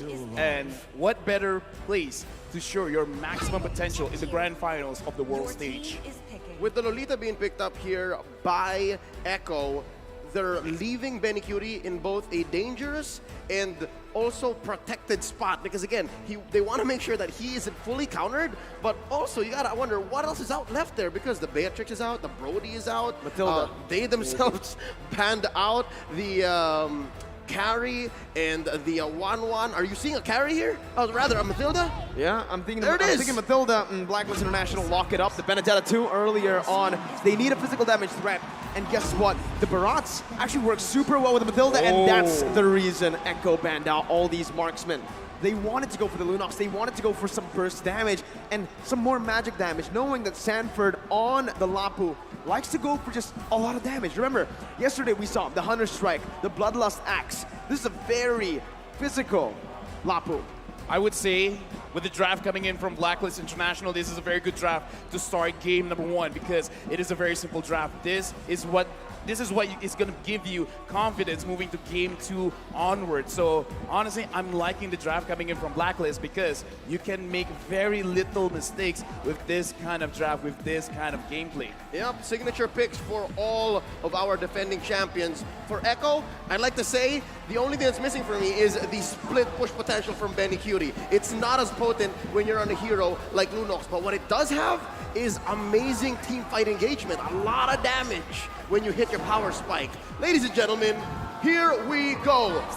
Indoor Sinayan and all across the world, I hope you're ready. It's time for game 1 in this best of 7 between Blacklist International and Echo. Looking at both drafts, I would assume that they're not going to fight a lot in the early stages of the game. They're going to fight around Riverside. They're going to fight for the control around the turtle, because they want to make sure that they have the levels first. So if you see any kind of rotation, it's all about maximizing the minions to make sure you get as much level 4s on your heroes before going into the turtle phase. With 2 utility junglers, this is what you can expect, right? A lot of emphasis around the mid control. Why? To control the neutral objectives, like you mentioned earlier. Mid-control plays such a huge impact in this game, and you can already see for both of the teams, Venus and Haji, Sanji and Yaoi, they're focusing a lot, putting a lot of resources down into that mid lane to create some more pressure, but still, it's Blacklist International who secure the Lethal Wanderer. Okay, so now, looking at Blacklist as well as Echo, not a lot of action will come true. I'm thinking they got to find a way for Echo to get Yaoi onto level 4, because that is a very big ultimate to have in the turtle fight. It's coming up in roughly 36 seconds. So Echo as well as Blacklist International, both teams, we saw in the best of 5 before, they like to see what the opponent wants to do first. Blacklist is asking Echo, Echo is asking Blacklist. Now, Yaoi, he might get engaged for a little bit. He does have the flicker here, pops the flicker just to escape. Blacklist International with a resource advantage before the first turtle spawns in 15 seconds. That's going to be Blacklist here, knowing that they can buy time, but up top, Benny! Benny, already caught low, flickered out of that. Blacklist International now with 2 advantages in terms of resource, and maybe even Oheb can rotate down below. Oh, but there's 3 members from Echo here. Sanji still clearing the wave. Carl DZ Dash was on out. Sanford setting it up. Turtle less than half health. That's going to be the final blow by Edward. Carl DZ going to be stunned up, but has the heavy spin. It does not matter. It's the first blood picked up by Echo, but the turtle will be slain by Blacklist International. Killed or objective. Benny going to be slain in the gold lane. Blacklist strikes back, making it equal. 2 ults spent by Blacklist up top. Echo takes 2 down in the bottom, but they do get Turtle. I'm talking about Blacklist. Was that worth it, LaFell? I would say it's not that worth it because in my personal opinion, getting kills is very good because you can establish map pressure because what's the objective of getting the turtle? Sure, you want the gold, sure, you want the XP, but you want more control. Now, Edward going up against Sanford taking quite a bit of damage and Sanford's gonna get chased. Circling Eagle onto Sanford here. Haji does not have the airstrike. Down some basic attacks coming in. Sanji not gonna be here to help him in time. Sanford falls in the XP lane. Well, Festival of Blood lifesteal is just not enough at this level. 3 minutes in, and I'm not sure if there's enough. Yeah, no, none at all into the emblems. Many though, look at that. That's gonna be the damage coming in. The Illuminati Blast charged in, but knowing that OHEB has the Purify, they decide not to commit just yet. Yeah, looking at all of the emblems as well as the way that they're setting up, Sanford, his personal goal in this game is to get at least 3 kills. Once he has that 3 kills, he will maximize his emblem. Oh My Venus getting poked out just a little bit. But now, looking at the map, if Echo could give those 3 kills over to Sanford, we can see Echo being a little bit more explosive. You can expect that Sanford's gonna look for it. He's gonna pressure Edward hard here. Sent him home just now because they want to time the way that this turtle goes. Again, we're 20 seconds away. Benny Cutie pressuring OHEB as well. Oh My Venus and Yawi playing footsies, making sure that their gold laner gets the advantage. The zoning coming in again, right? This is what we kind of expect in the gold lane matchup. Harith, once you get to level 4, isn't really going to be able to threaten the Lunox. And even in the XP lane, we saw that Edward was winning early on, but now that Sanford has gone that level 4, has gone a few items down, it's a bit tough for Benedetta. Oh, turtle already spawned. Carl Teasy spots out Haji. Sanford, yeah, there's the RWM. Not going to be able to find anything else though. The stun does connect with the Feather Airstrike connecting onto Sanford. The Petrify locks him down. Edward finds the pick up. Blacklist International now with a man advantage. Rotating around the turtle, circling Eagle onto Yao. He's going to be able to find the stun. Carl Teasy jumping in. Doing a blast charge in with the Flicker as well. OHEB with no Purify here. Doesn't use it just yet. Why still winning the Retribution battles at the top? This is on force. Now Yaoi going to be able to dodge away for now. That's a lot of burst damage as Yaoi will be slain by Edward. Echo losing out in the straight. Blacklist has amazing battlefield awareness. They knew exactly where every member of Echo was. They almost threatened orange steal from Caldisi, but they're not done. A stun and a knock-up. It's still Matilda Airlines here for Blacklist International. Blacklist is showing what they want to do with this draft. You want to establish control. You want to make sure that the Riverside, you're winning. And the specialty of having a Matilda is when someone overextends, they're not really overextending. In their previous fight in the Turtle, they were very focused. What do we want to do? Turtle first, but now they want to kill. And they get it, right? It's onto Venus, the roamer.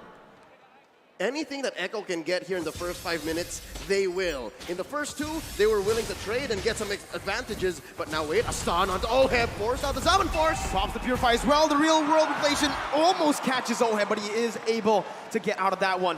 Haji rotating towards the gold lane with a Feather Airstrike to clear it out, protecting his tier 1 up top. This is difficult because we said for Echo, for them to win, they have to win the lanes. Here in the early game, not exactly the story because Blacklist now ahead maybe 1.5K. LaFell, what's going on? I would say it's not enough because Blacklist, they understand this as well. So as long as they delay, as long as they wait for OHEB to get 2 items, then it's basically they're already doing at least half of their win condition. So it's not about Echo not doing it. It's more about Blacklist saying this time and time again, we understand how your draft works, so we're just going to play around it. So even though, okay, so here's the thing. Echo, they needed to win by 2K, by 2,000 gold. That's LaFell's threshold. So if Blacklist having 1.5K lead ahead, they're really at the driver's seat. Well, right now, it does seem that way, but Echo are going to be able to force it out. OHEB going to be caught low, but Venus comes in to save OHEB again.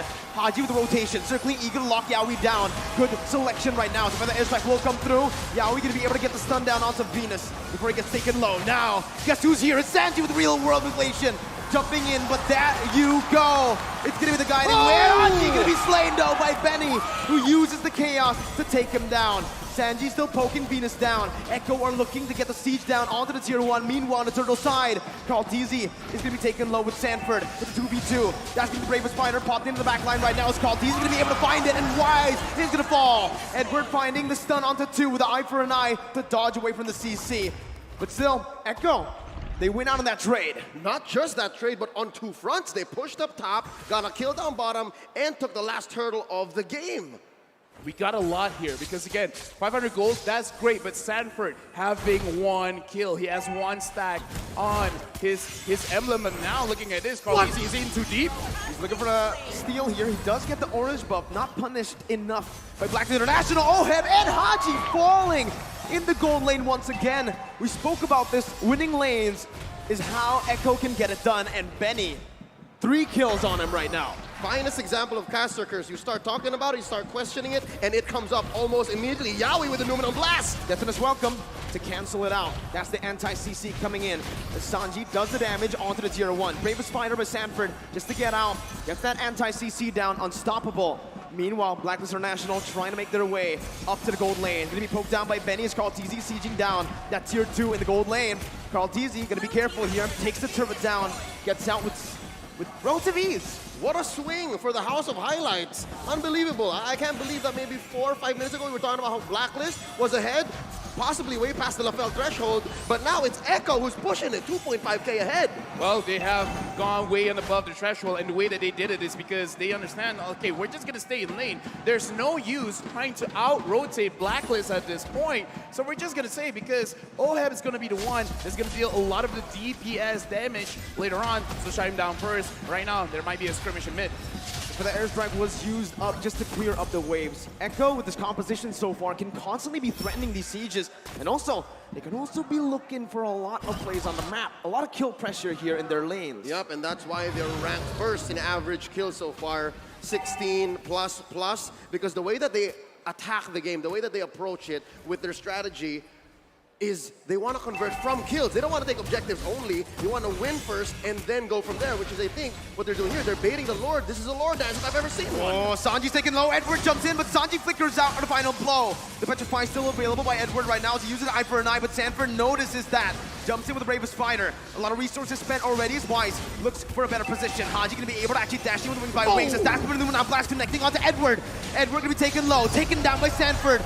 And that's gonna be a 50-50 play around the Lord. Wise here versus Carl TZ, and Carl takes it down. It's a force by Oheb. Not enough to deal the damage right now as Yaoi's gonna be able to get the stun down onto Haji, who's gonna be able to dash out of that one with the wings by wings. Feather airstrike to snipe Sanji down. Benny! With the dash, takes the kill onto Haji. Was that Benny Cutie DD? No, didn't even need the flicker. Dude, that was Benny QT. And again, looking at the items here, because we got to see whether they are strong now or not. Looking at Benny QT, having 3 core items, Cloud Destiny, Lightning Treasure, as well as Divine Glaive. Right now, oh my goodness, getting engaged by Yawi. Numenum Blast again, locking the Queen down.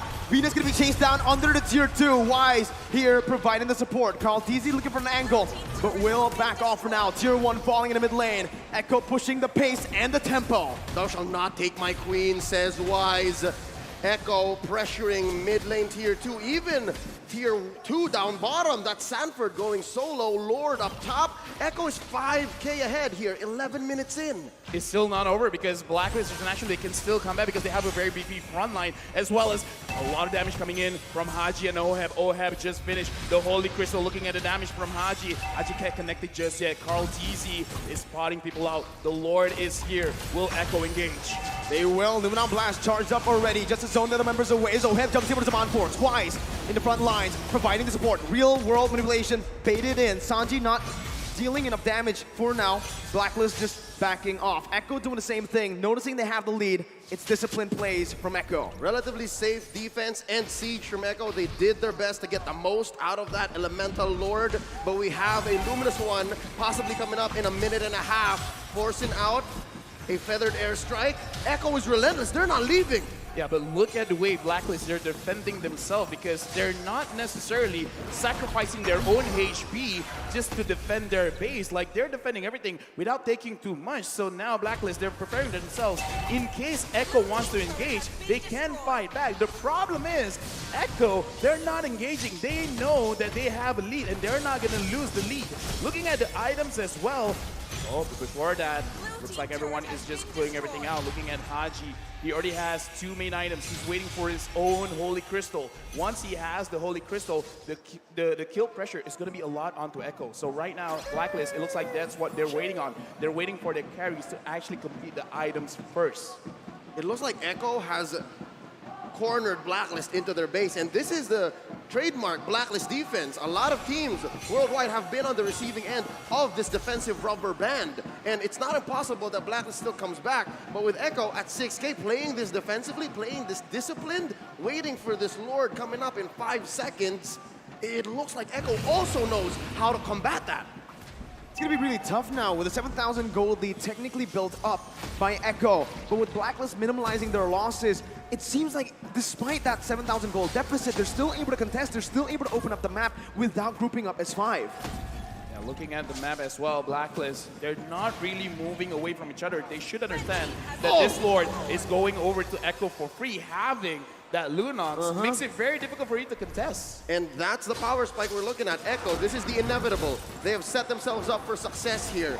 And for Blacklist, the answer is to send Agent Zero, send Edward into the long lane and try to push that, because not a single tier 1 has fallen for Echo. They didn't even have to use the Retribution, by the way. So Carltese was able to steal the purple buff away. So right now, again, Echo are just building up the way, slowly but surely, to finally take some base turrets down. This is what kind of feels bad as a Baras. You kind of don't care too much about your buffs getting taken away, but what you do care about is it's hard for you to maintain those stacks, because Baras is at his strongest at like, what, 15 stacks? Because looking at Wise now, that is a pretty small Wise. That's a small dinosaur there, and you're right.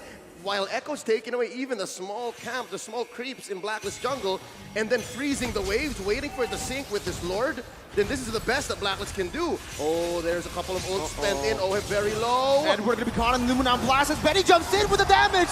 And that's the combo, the notorious one. As Echo now looking for the siege into the base turret in the mid lane. Lord still marching in the top lane. Concealed play going to be popped in. Echo looking for more. That's for the air strike popped in, but look at Stanford, he flickers under Haji, but he's gonna be able to get out for a bit. Haji gonna fall. The circling eagle does not save the queen. Oheb, the last man standing, but Echo will secure game number 1. Ang limang Echo fans making noise all around as their team takes game 1. It's a long journey, folks. It's a marathon, not a sprint. So game 1 is great for momentum, but they still gotta watch their backs. Blacklist will pick up so quick from this victory. Looking at this game, the reason why Echo could beat out Blacklist International is not that Blacklist necessarily made a mistake, is that Echo did not make a mistake. Because with the draft, having the Matilda, they're trying to bait out Echo to over-engage, overextend, use all of their skills early to get any kind of objectives and then fight back. But Echo, they did not do that. They won the lane. They made sure that Oheb was heavily pressured, and then after that, it's like, okay, just don't overcommit. Just take things slow, and then end the game, get profit. Orcas are killer whales, right? Correct. And that's exactly why they know how to use the kill pressure so well. In the gold lane, they knew Lunox versus Herod is a winning lane for the Lunox. Benny QT on a winning matchup. That's already a recipe for disaster if you're a Blacklist fan.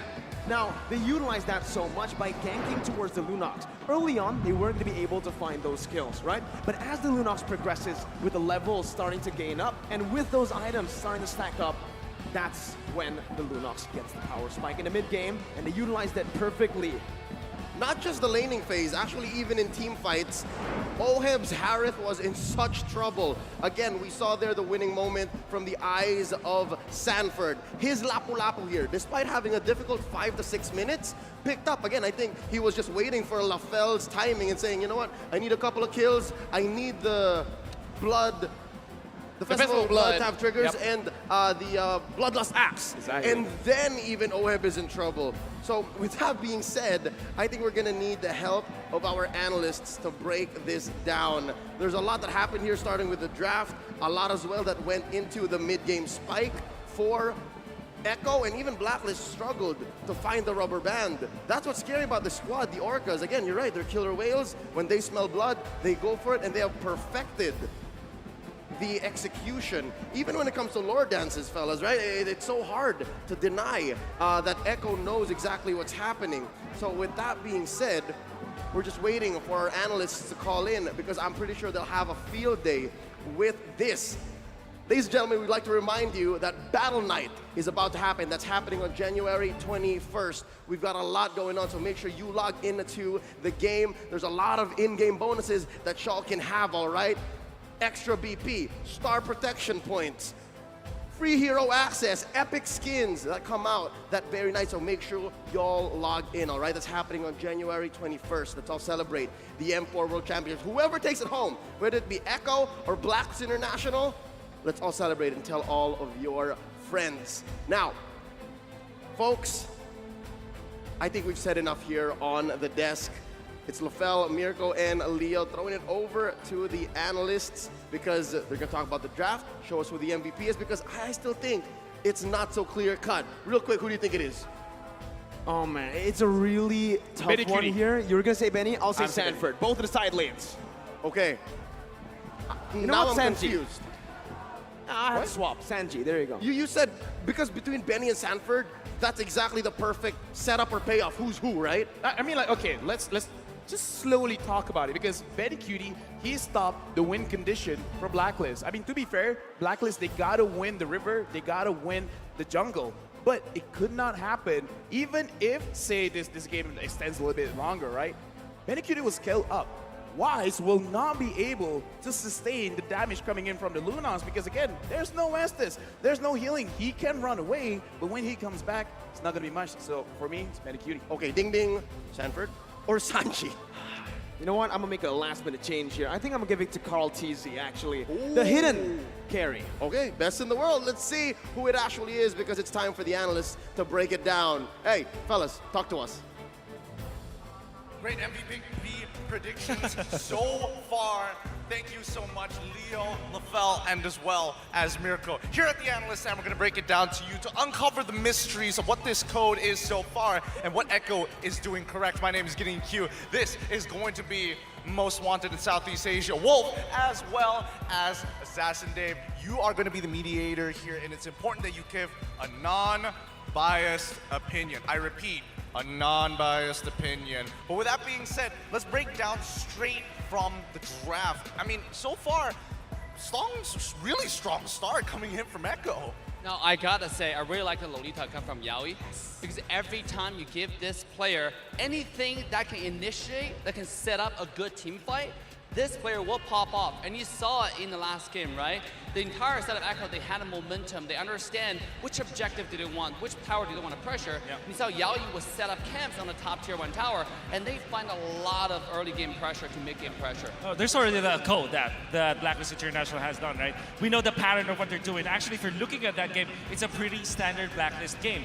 What Echo did differently this time is they snatched this hero, Lolita. That's why I really agreed with Assassin Dave when he said that Lolita was a great pick, because not only does it like present to us how good Yaoi was, but also how good the drafting plan was for the side of Echo. They countered everything that Blacklist wanted to do with their picks. Well, if we're talking about the draft, I mean, those are the bans, but the picks overall, I think to the naked eye, most people would understand that, honestly, they're kind of the same thing. They have the exact same goals with very slightly different tools. Yeah, and I want to mention that in this game, it's one of the first games in the entire series that we do not have any marksman at all. Right?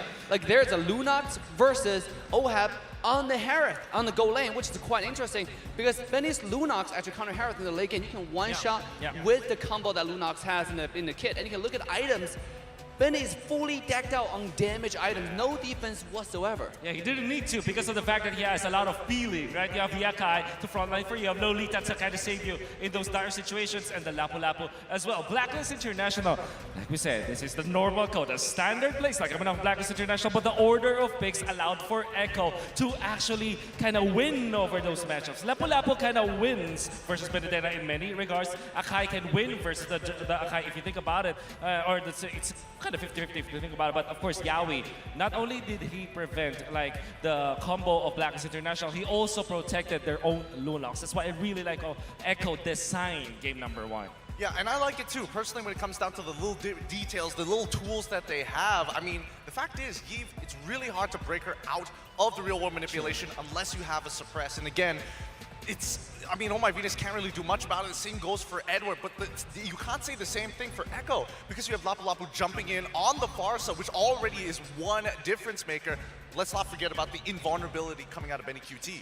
Absolutely. And one thing that I want to mention for Echo in the game one was momentum, right? It felt like in the beginning of the game, Blacklist really captured the momentum of the game, but somehow towards the mid to late game is when Echo really start pushing, right? They push a top tier 1 tower, they find the objective-based play, and they give them so much clarity on exactly what they need to do. With a player like Yaoi on the setup, whoo, that was just clear gameplay. Yeah, it wasn't easy though. For 7 minutes, they kept on trying to break the momentum of Blacklist International. Blacklist were leading a little bit. Echo was trying to take out OHEB up top. Eventually, after 7 to 8 minutes, Sanji was able to land the killing blow onto OHEB. It did, it did require them to have a lot of tries, but they were successful in the end. And 2-0-8, we saw this, Gideon. We reacted to this. His flicker to the left side during the Lord fight, that was crazy. That was, what, criminal? That's the that word. was criminal gaming for sure. He is just stealing hearts and stealing minds at this point. The conditioning is starting to build up, but this is only game number 1.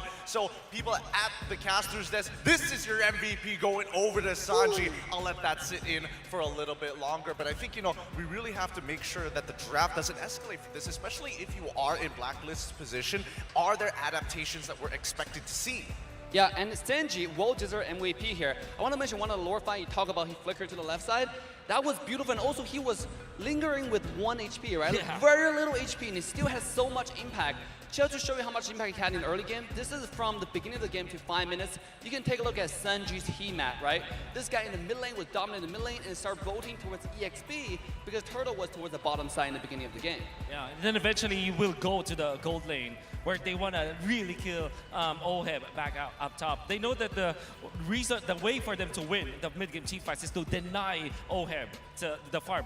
But then again, you can see a Blacklist International how many times they have saved OHEB. Now, OHEB also played it well, but eventually they will have to fall to the tempo of... in the beginning, Blacklist had a momentum because they understand that win condition as well. Right. That's why you saw Farsa going towards the top side to help OHEB so much. I think we're going to capture some highlights here. Whoa, this is one of the engages, even though the Turtle went to Blacklist, but Echo got 2 kills out of it. I think even more so, like you could see just the small little plays coming out from everybody here. They're trying their absolute best to make sure that they minimize the profit coming in from either side. But once the momentum started to fall into Echo's favor, I think this is where things started to change, especially for the gold lane. That's right. We have to talk about Krauting's here, right? Although we aren't seeing a lot, the way he secured all of these turtles, then eventually the First Lord, then constantly just applying the pressure against Blacklist International while keeping himself safe and really just reaching around the Lord area. I think that's also amazing coming out from Krauting himself. Yeah, absolutely. Here from the highlights, you see how clear Echo rotation were, right? They know exactly where they're going, they know exactly which tower they're trying to get, and sure enough, it paid them many dividends. And I think going to game 2, Blacklist need to think about their momentum as well. Once they had a game plan, you stick to the game plan instead of being disrupted by Echo. I see. Yeah, we are not allowed to predict the draft because we're not going to be drafting, right? But I kind of want to predict. I think Lolita is going to be a prime commodity next game. All right, Lolita could be the commodity here. Casters, are you ready? Because game 2 is about to begin. Take it away. The bespectacled boys of the analyst stand are getting heated. Who wouldn't, right? With a matchup like this, Blacklist International versus Echo, with the Orcas drawing first blood. There's a huge case for everyone to be MVP, but yes, we had to take our hats off for Sanji there. Real quick, let me remind everybody about the M4 Battle Night goes live this January 21st. Expect loads of events and rewards up for grabs in-game. First off, complete battle tasks in the game on January 21st to get a skin choice chest. You can choose a skin you like the most from the chest. Aside from that, battle bonus awaits you on the same day. Play matches and you'll get team star protection for 3 matches, double star raising points, double protection points, double EXP, and double BP for 5 matches. We are not stopping there. 5 matches. Again, you gotta play them. Free access to all heroes and loads of epic skins will also be available that very day. Save the date, log into the game on January 21st. Enjoy the matches you play and win tons of rewards. Let's all celebrate the M4 championships together, including your friends. I'm on desk here with Mirko and LaFell. And again, it was mentioned earlier and they showed us everyone can carry from Echo.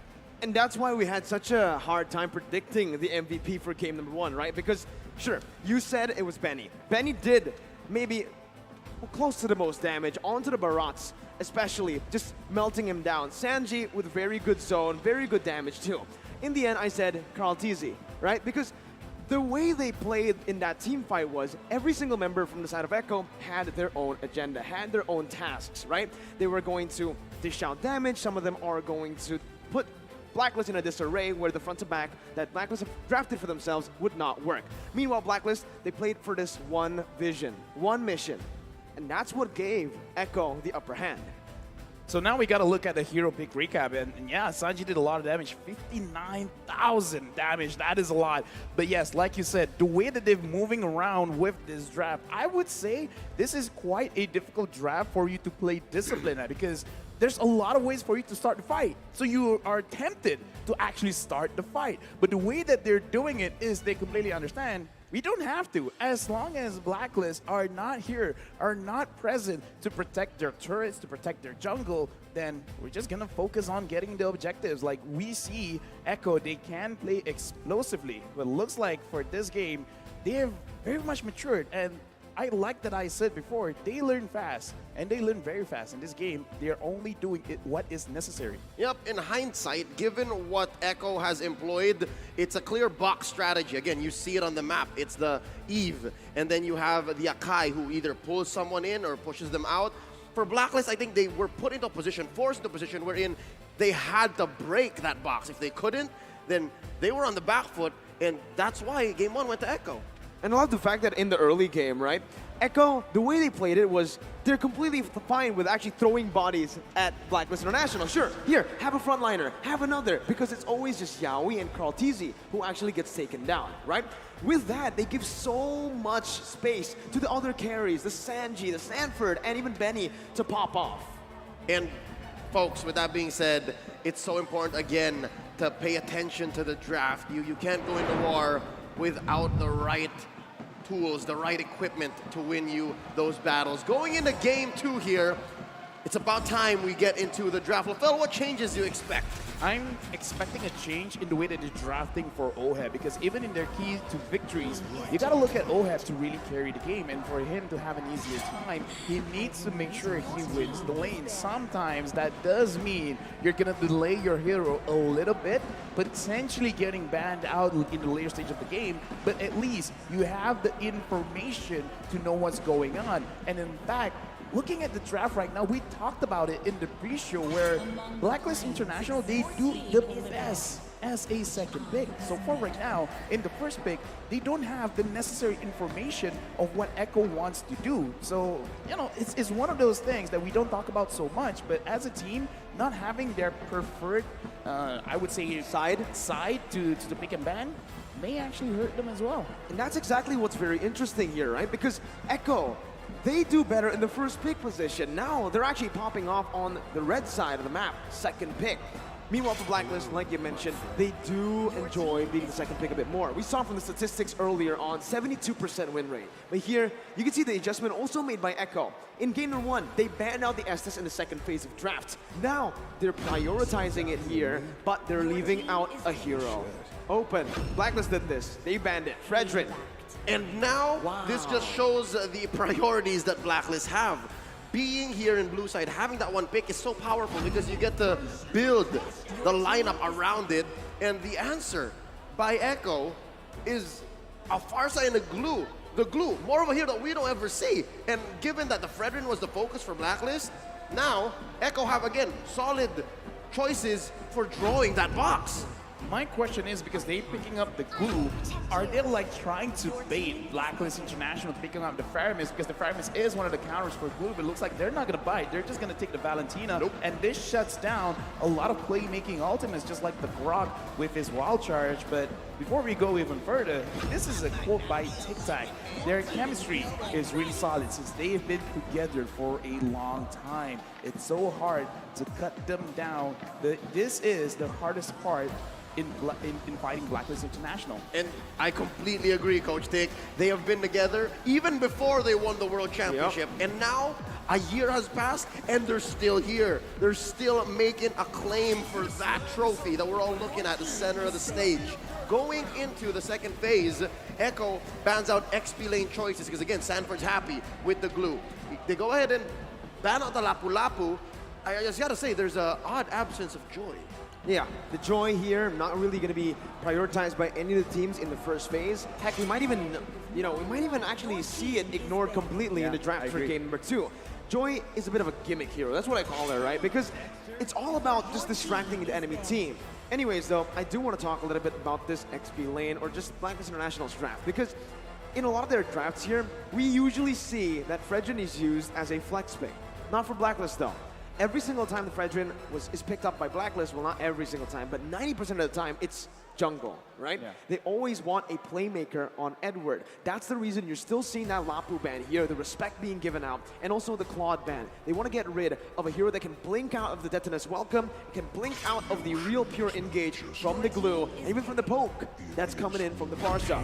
But I still like the way that Blacklist are drafting, because we've discussed that the way that they're going to win is through OHEB as well as AdWord. So now that they've seen at least 80% of the draft coming in from Echo, now they should have enough information to really understand what kind of heroes they should get, because if OHEB and Edward loses lane, they're going to lose priority in the jungle or the riverside, and that's really going to impact how Blacklist plays. So this last 2 picks will really impact, because at least now they've seen the Brody. What do you want to use against the Brody? They still need to put yes, but they also still need to put a hero on Agent Zero, and that might be the key. Benedetta's still open here, but it looks like Echo has an answer. Oh, nope, there you go. We mentioned the Joy. And they left it open. It's the Franco from Yaoi too. I love it, right? Again, we mentioned about the Joy. More of a distraction than a prio pick, right? Yes. But it is a good pick here. Noticing that Blacklist International, they're going to have that backline really targeted down by Echo. So what the Joy is going to do here is to create space by being that annoying hero in the enemy backline. Thing is, though, Echo waited for this. They knew it was coming, right? It was either they went for a Kufra pick, a Cho pick, or they see the Joy, instantly they go for the Franco, they can lock the Joy down. Yeah, but given that Cho is banned out, Echo had the ball in their court. It was their shot to make. You mentioned the Kufra. Yaoi had a lot of crazy games on the Kufra. Chance to play that, but instead they go for the Franco. You know, a game lost be damned, but we don't care about it going into the Valentina. We don't care if Haji gets it. And looking at it, is it going to the hands of Valentina? Yes, of course, yes, Haji, because again, there's a Fredrin. That's definitely Wise's hero. Yeah, I'm just going to say we're going into game number 2. Blacklist International going up against Echo. And what I wanted to say was that Echo picked up the most banned hero of Blacklist International. They keep banning out this Franco. So now Franco in the hands of Echo. This might be a bad game for Blacklist. Yep, and the reason why is because it breaks the Ube. You don't get to engage on your terms. And in the hands of the playmaker, Yaoi, it's going to be a great way to, again, either set up a box that Blacklist is not comfortable with, or break whatever Blacklist is trying to do. And this is a similar approach to, again, what RRQ did against Echo yesterday, right? They picked up that Franco, but unfortunately for RRQ, they didn't have anything to build around the Franco. Meanwhile here, I was questioning the Brody pick earlier on. I was like, what? Brody into Lolita? Then you see the Franco and you're like, there you go. That's what it was for. You hook the opponent away, and what's the Lolita gonna do, right? Sure, she can actually jump in, flicker maybe to get that shielding down, but it's a bit too risky. And if Venus is on the receiving end of the hook, it's gonna be a lot to deal with here. And Venus right now is gonna be caught. Yaoi gonna throw the iron hook. Good dodge by Venus. Yeah, looking at this game, Blacklist International, I would say after the group stages, this Franco is a nightmare for them, because it is the reason why they've lost. So now we got to see their evolved form. Have they been able to find a way to fight against this Franco? Right now, looking at the lanes, not a lot is going on. Wise goes down to fight against Sanford, but I don't think they can secure a kill here. Too sustainable, gets out of that one. Wise is level 4, Carl TZ as well. Both of these junglers clearing very, very fast. In the end, it's Haji who actually steals the gold buff away. Yep, looking at a potential 3v3, 4v4 down bottom as they both jockey for position, finding a good pull for this Lord. And it looks like Echo is the one first on the scene. KarlTzy whacking away. Oh, there's a ult! Yeah, Sanford zoning very, very well here with the split as well. Bringing Wise away. Numenor Blast gonna be charged in. On to KarlTzy, but no! It's Yaoi who finds the Iron Hook and KarlTzy finds the Retribution. Edward in the back line. That's a stolen for the airstrike as the Bloody Hunt comes down onto Edward to lock him down. Sanford finding Wise, the flicker over. Edward picking up another. It's a 2-for-1 right now. Echo still equal though in terms of the trade because they secured the turtle. I like how Blacklist played that fight just now because even though they were focusing on the turtle, they kind of understood that it's not 100%. It's not even 50-50. It was kind of a 60-40 at that point. So they tried to find the alternate win condition around the turtle, which is try to get a little bit more kills. So they were willing to expand a lot of their resources there. Looking at the items right now, really not a lot of power spikes just yet. The Beatrix here, piloted by OHEB, understands that there is a chance he's going to get attacked, and right now KarlTzy is getting attacked. He is the frontliner though, so he's happy taking that damage in. Haji is going to be the one losing a whole lot of HP from Sanji. Venus does too, and now that mid control is for Echo. And you're seeing here the difference between Haji and Sanji, a Valentina and a Farsa.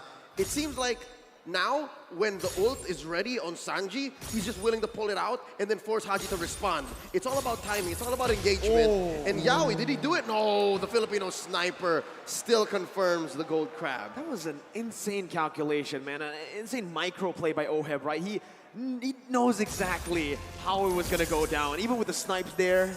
I got to say, in my head, he was holding his breath and like, yeah.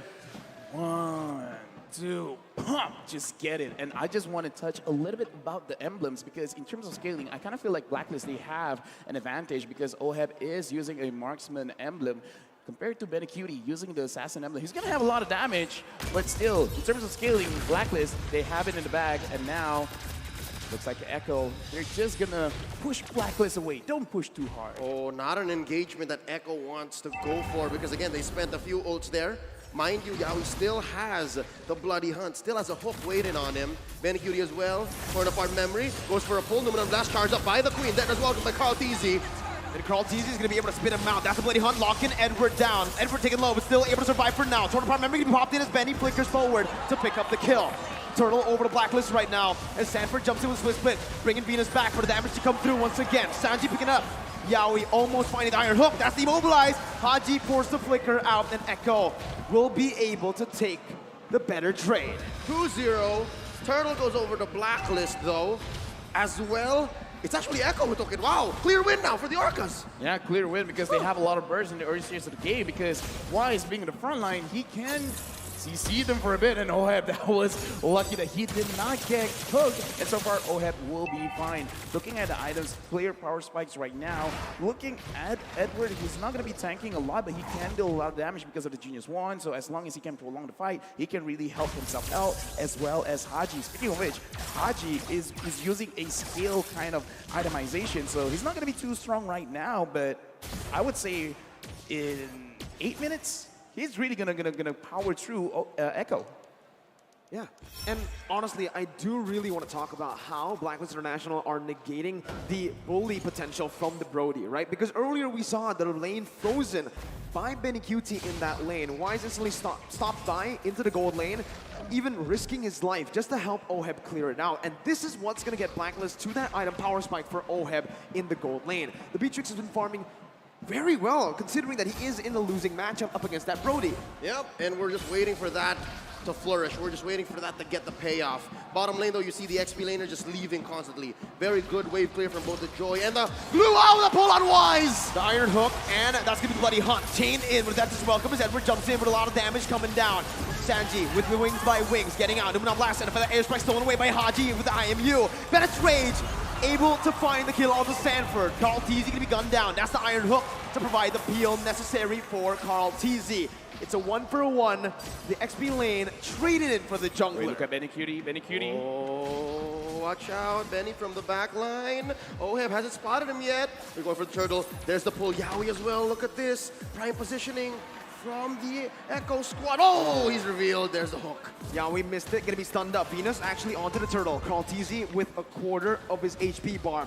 Oh, that's the feather airstrike prematurely popped in. Sanji's gonna be zoned away now, but Benny, again, this is the man that we're gonna be looking at. Wise gonna be hooked down. That's the moment for Benny to jump in. That's the damage coming through the turnaround memory as well. To take the turtle and to take Oheb.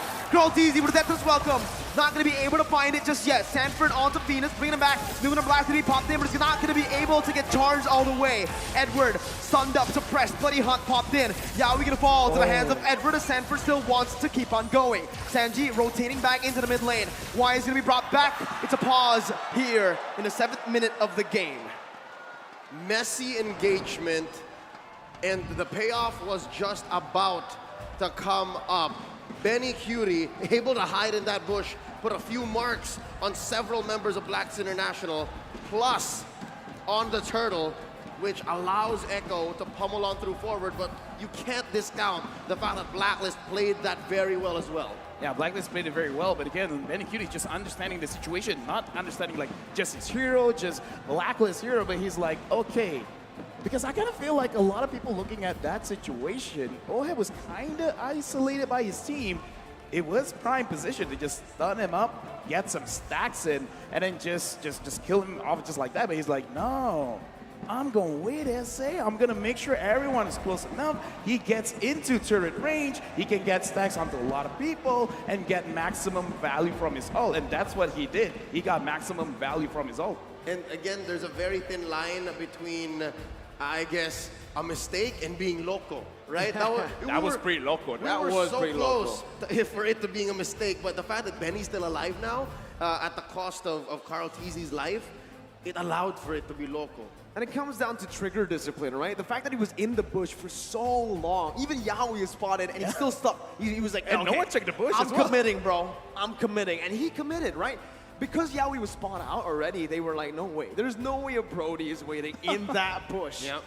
It turns out, that's how Benny plays, buddy. No way a marksman will flank, right? I mean, that's like an assassin kind of thing. Yeah, Benny's an assassin sometimes. You can kind of say he's an assassin because of the way he plays these marksmen. He flickers forward, he looks for flanks, and here, we're going to see the player head-to-head. Never let them know your next move. That's what Benny did. Never let them know your next move. And that's what makes him a force of nature. That's what makes him the storm. He just comes up. And here, leading these two players, the gold laners, are these roamers, all right? Yaoi, the playmaker, and his idol, Momshu, oh my Venus. Again, they're two different kinds of roamers, two different kind of team captains, but the way that they lead their teams are just perfect for their playstyle. We've seen it, right? Again, Yaoi with more flashy heroes. But for Venus, it's time to enable. But here, we're going to be put in right into the team fight. Echo with... Actually, it's a pretty good trade now that I see it for Blacklist. Not that bad. Yeah. Benny actually fell. For the airstrike, though, from Sanji in the mid lane, making it in favor of Echo. All right, something transpired in between the time we resumed and paused in. But for now, real quick, folks, Blacklist forcing out a push up top. Buff still secured per side, and we're looking at a possible kill on Edward. Nope.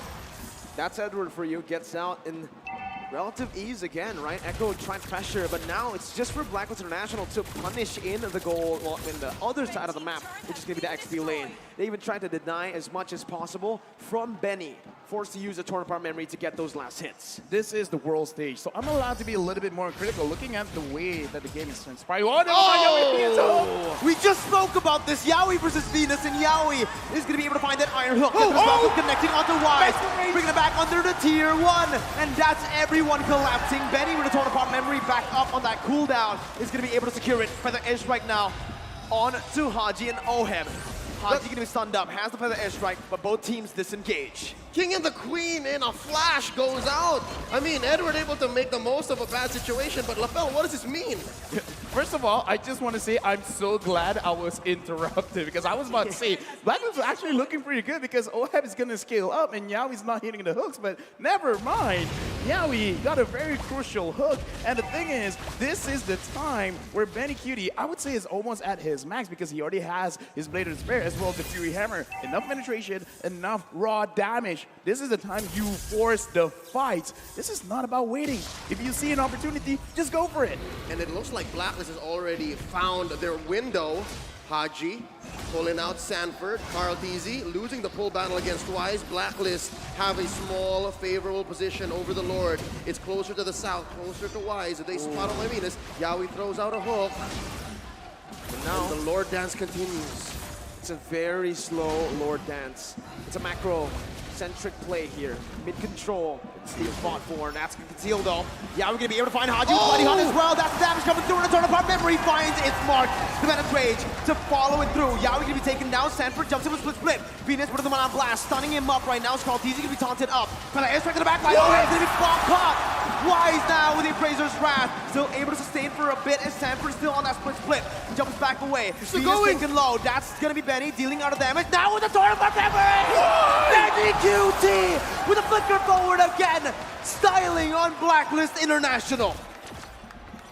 That team fight could not have been better for Echo. 4 down, no clap back from Blacklist, and Echo now making a beeline straight for this Elemental Lord. Okay, now Edward coming in, not gonna be able to steal, but yeah, in this game, objectives are important. And Sanford, he's gonna get chased, will actually get down. Yawi stops the progression of Edward, and as I'm saying, objectives are very important, but it doesn't have to be the turrets. It doesn't have to be the Lord kills our objectives as well. And again, Echo, their draft, they have a lot of big potential. So they're really using their draft to the finest. I like the way that they approached it. Don't fight the Lord. Kill them first. And they did. They found bodies, pushed them all the way behind tier 2 down bottom. And it's putting on my Venus, who just hit the ranked first one, average assist, 10.4 per game here in M4, into a weird position. When do I use Numenor Blast? When do I protect my teammates? When do I find a proactive spot, a window for us to clap back? And it's looking harder and harder by the minute. Echo pushes mid tier 1, and now they're threatening tier 2 as well. Watch Sanji, he's concealed. Yeah, and he pops in the Feather Airstrike, zoning Oheb away as Edward jumps in closer. Sanji with wings by wings, getting out. Feather Airstrike being popped, Sanji flickers out. Carl Teasy finding the death as welcome onto Wise, gonna be stunned up again. Una blast out from Venus out of nowhere.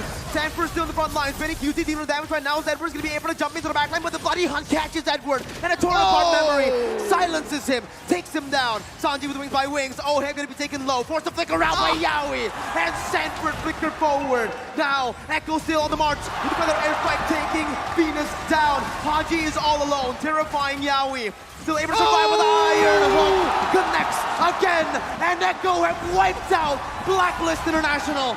They're looking for the end. No minions on the board. They're forced to back away. 5 for 1 plus 2 major objectives pushed in by the Orcas. This is both discipline and ruthlessness.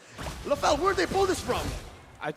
First of all, I gotta say, there's a reason why Franco is the most banned hero for Blacklist International. I kind of feel like going to the next game, it has to be put into contention. Now, Blacklist, how this really happens is because Echo always finds a way to actually dish out damage onto Oheb, because every single fight, look at where Oheb is positioning. It's not that his positioning bad, it's just that he has to constantly run away. He has to run away from Benny Cutie. He has to run away from Sanji, from Sanford, from Yawi. There's so many ways he can get caught, and it's so hard to micromanage all of it, especially when Echo, the way that they attack, sometimes Oheb doesn't see it coming. It sounds like Blacklist has been overloaded by Burst and also a good amount of CC. And those two things are lethal against a lineup like Blacklist, against the Ube strat. And they just can't pull it off here as Benny Cutie forces a push up top. And that's a clean tier 2 tower take, gonna help open up this Luminous Lord for Echo. Now 8K ahead at 13 minutes. That's insane. And on top of that, Benny is on a hero like the Brody, who snowballs like an absolute monster. And you can see here, this is the play by Blacklist International. They still want to contest. Lord taken to half HP. Carl Teasy still on it. This is the Lord dance. At the mid lane, pressure will be popped in from Echo. 8,000 gold lead. The Feather Airstrike will be popped in. The zone of the members away. Carl Teasy with that as welcome, finding it. Haji stealing. The Feather Airstrike again. The Feather Rage into the Blood Blast. Why steals it away? Yawi got the Bloody Hunt, but it's all for naught. Sanford all alone. Yawi's gonna be gunned down. But Benny QT again with the back door. of the world stage. He takes Game 2 away from Blacklist International. I just gotta say, man, the way they set up the entire map, they're setting up for a checkmate. And then Benny Cutie is like, I don't care about pawns, I don't even care about queen. I'm going for the king. And that is the crystal there right now. 2-0 Echo over Blacklist International. What is this man made of? Oh my god, how many times has he found this play? The storm, the typhoon, the hurricane, Bagyong Benny, born and bred to split lanes and take games. Wow. The shot calling, though, that was needed to make that play happen. I mean, again, it looks like Echo is not just they understand the draft, they just understand Blacklist in general. You guys want to clump up together, go ahead. Hey, we're going to take the Lord. You're going to contest for it, right? Well, go ahead. We're going to split push. I think this is just critical understanding of what Blacklist is going to do before Blacklist even does it. Because, again, throughout the game, they're still winning the lanes. And look at how they're rotating around the map because, okay, I'm not the analyst here. I mean, I'm analyst on the desk, but not on the stand. But look at how when the Lord was being pushed, Sanford, he could have pushed as well, but he avoided it. He went straight to the Lord, and he didn't care about the Lord. He didn't care about the jungler. No, no, no, no, no. He just went straight to Oheb. And he doesn't care. I just want to slow down Oheb. And then because of that, everyone was focused. We got to take care of Oheb. Now that they're taking care of Oheb, wait, Benny Cutie. Yep, it's sensory overload, and it came down to the fact that Blacklist could not respond, and that's how Echo took game number 2. More on that in just a bit. We'd like to remind everyone and give a special shout out to Secret Lab, the official gaming chair partner of M4. We're talking about a built-in lumbar support system that you can adjust to your spine, an incredible magnetic memory foam head pillow, and brand new fabrics in all sorts of colors and designs. The Secret Lab Titan Evo 2022 gaming chair is designed to keep everyone seated in incredible comfort for a long time. I'm talking about a best of 7 that goes all the way. In the MPL Philippines Grand Finals in Season 10, they went to Game 6, and boy, oh boy, was I ready for more. And here tonight, I hope everyone is. But it looks like Echo are thinking something else. They're going fast here. They're going way too fast for the world champions to respond. But with that being said, on behalf of Miracle LaFell, we're going to throw it over to the analysts. Thanks, Leo. But today we are seeing a team that has perfected a technique. Science plus violence. Get out of the way, Hurricane Katrina, because Benny QT is going after your homes. They're going after your base. Welcome back to the Analyst Stand. My name is Getting Cute. This is going to be Assassin Dave as well as Wolf here to break it down for you one more time. This is an outstanding performance coming out from Echo. There are a few things I want to mention. Number 1, momentum going towards Echo. Number 2, the name of the game is Sanford and Benny QT, right? Those two were popping off in that game. I mean, like, Sanford was literally 1v4ing with the glue. He's the monster, aka glue monster. I mean, like, what can Blacklist do at this point? You know, they have to stop the momentum of Echo for sure, but it's like the opposite way around. Blacklist want to play their own brand of the game, their own code, right? And we saw that in back-to-back games. They know how to operate, they know these heroes, the ins and outs of the Ube strategy that they're trying to employ against Echo, but it's just that Echo is just stopping them in their tracks. I think that the reason why Blacklist are losing back-to-back games is because they kept on playing the same game. Here's the thing, right? In the background, when we were talking and discussing about this draft, something about Echo that really stands out is the fact that, you know, they're not tunnel visioning anymore. They're not playing hyper defensively. They have playmaking capabilities. Absolutely, and let's take a look at the item, right? Benny QT with 10,000 gold, closer to 11,000 gold, A1-1. In fact, everybody's KDA on the carry position, right? 5-1-11 on Sanford, 5-0-8 on Sunji. All these carry positions are absolutely dominating. Now, I'm interested to find out the MVP later on once we get there, because I think even though we got so much farm, so much resource to Benny, it's actually Sanford who set up the play for the teammates. Okay, now we're going to be jumping over to the post stats here, and I'm really interested to see the overall team fight participation. Ooh. Edward having 100%, but the control from Echo. Like, imagine Edward being part of every single one of these fights, and yet Echo, not one of them, not even 100%. They are dividing and conquering so well. Yeah, and you know, you're talking about how Sanford was instrumental in this, playmaking potential, right, from coming up from Gideon. Totally agree with you guys, because I think that Echo, their shot selection in this game, particularly internal fights, was amazing, was on point. Sanford knows who to jump onto. Even he chooses sometimes Oh My Venus, sometimes it's going to be Wise. It depends on the situation, what the situation calls for, so that Echo will win those turtle fights. Then, when it comes to those crucial moments where there's like a 50-50 or even like the odds are in their favor, they utilize the spacing coming out from Yahweh's Franco and of course Galti's Daytona's welcome to displace Blacklist International for them to not get into their bubble.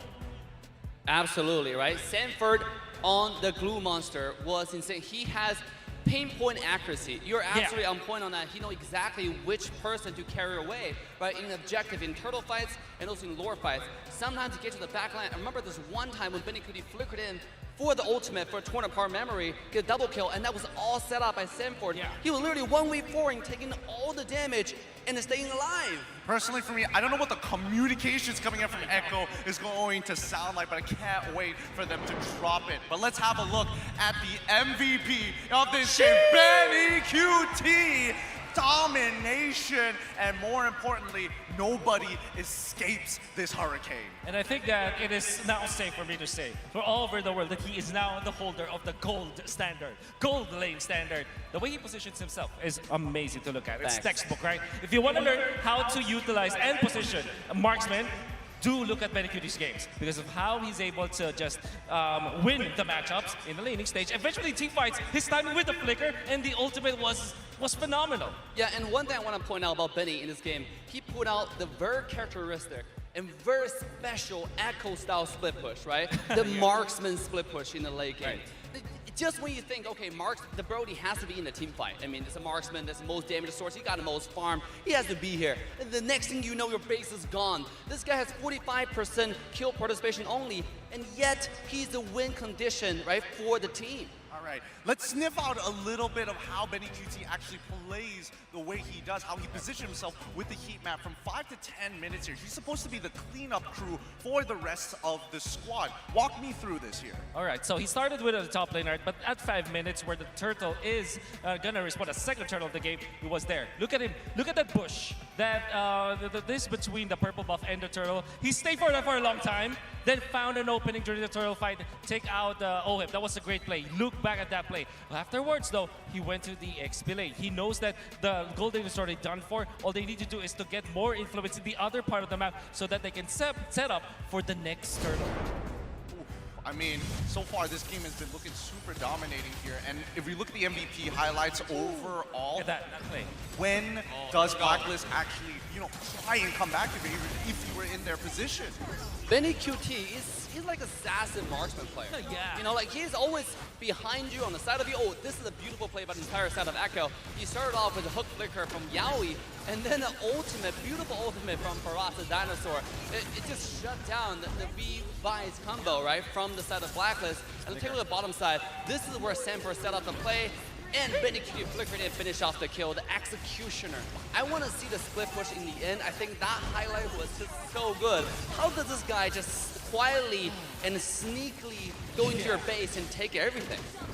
Well, I think a lot of it has to do with just the way he kind of positions himself, and more importantly so, Echo has a huge priority on where Haji is. They expect Wise to be in a certain position. They expect Oheb and Venus to be in another position, but more importantly so, they needed to ensure that the playmakers, Oh My Venus and as well as Haji, they need to know their position before they make a decision.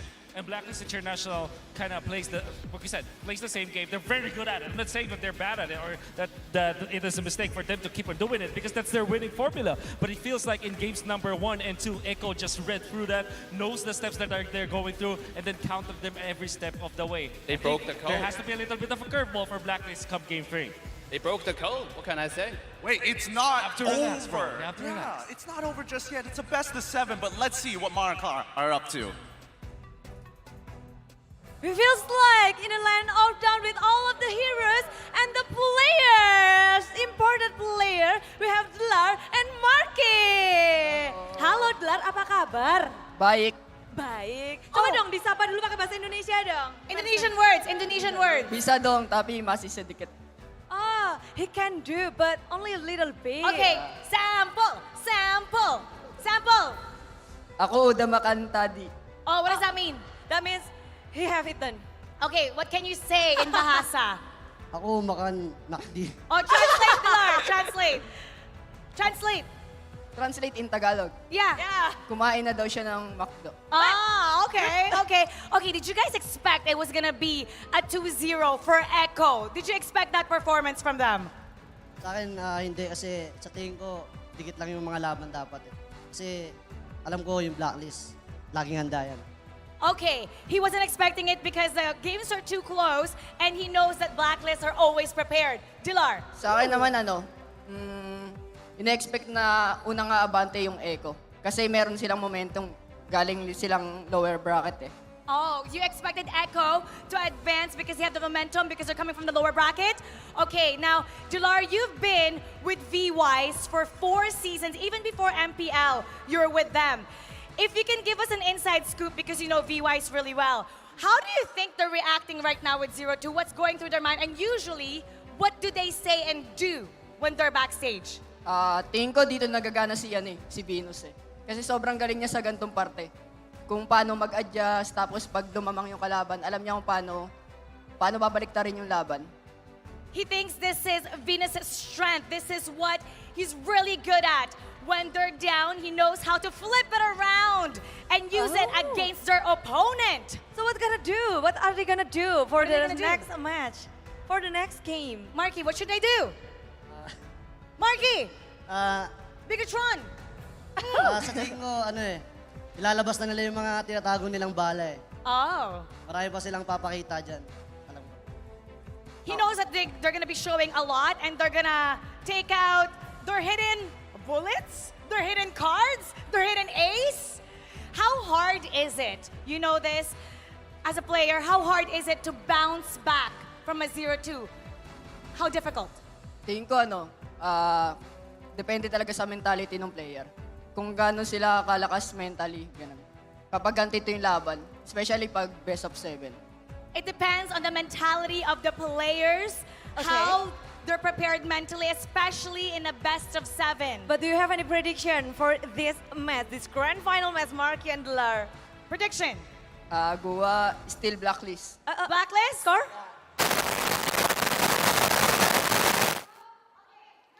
Here first, okay? Okay? Dilar, get everybody to cheer for Blacklist. Let's go! Oh, Blacklist, hashtag break the code. Ang cute mo. Okay, for you. Echo loud, echo proud. Pinas lang malakas, let's go. Echo loud, echo proud. Pinas lang malakas. Let's go. Let's go, casters.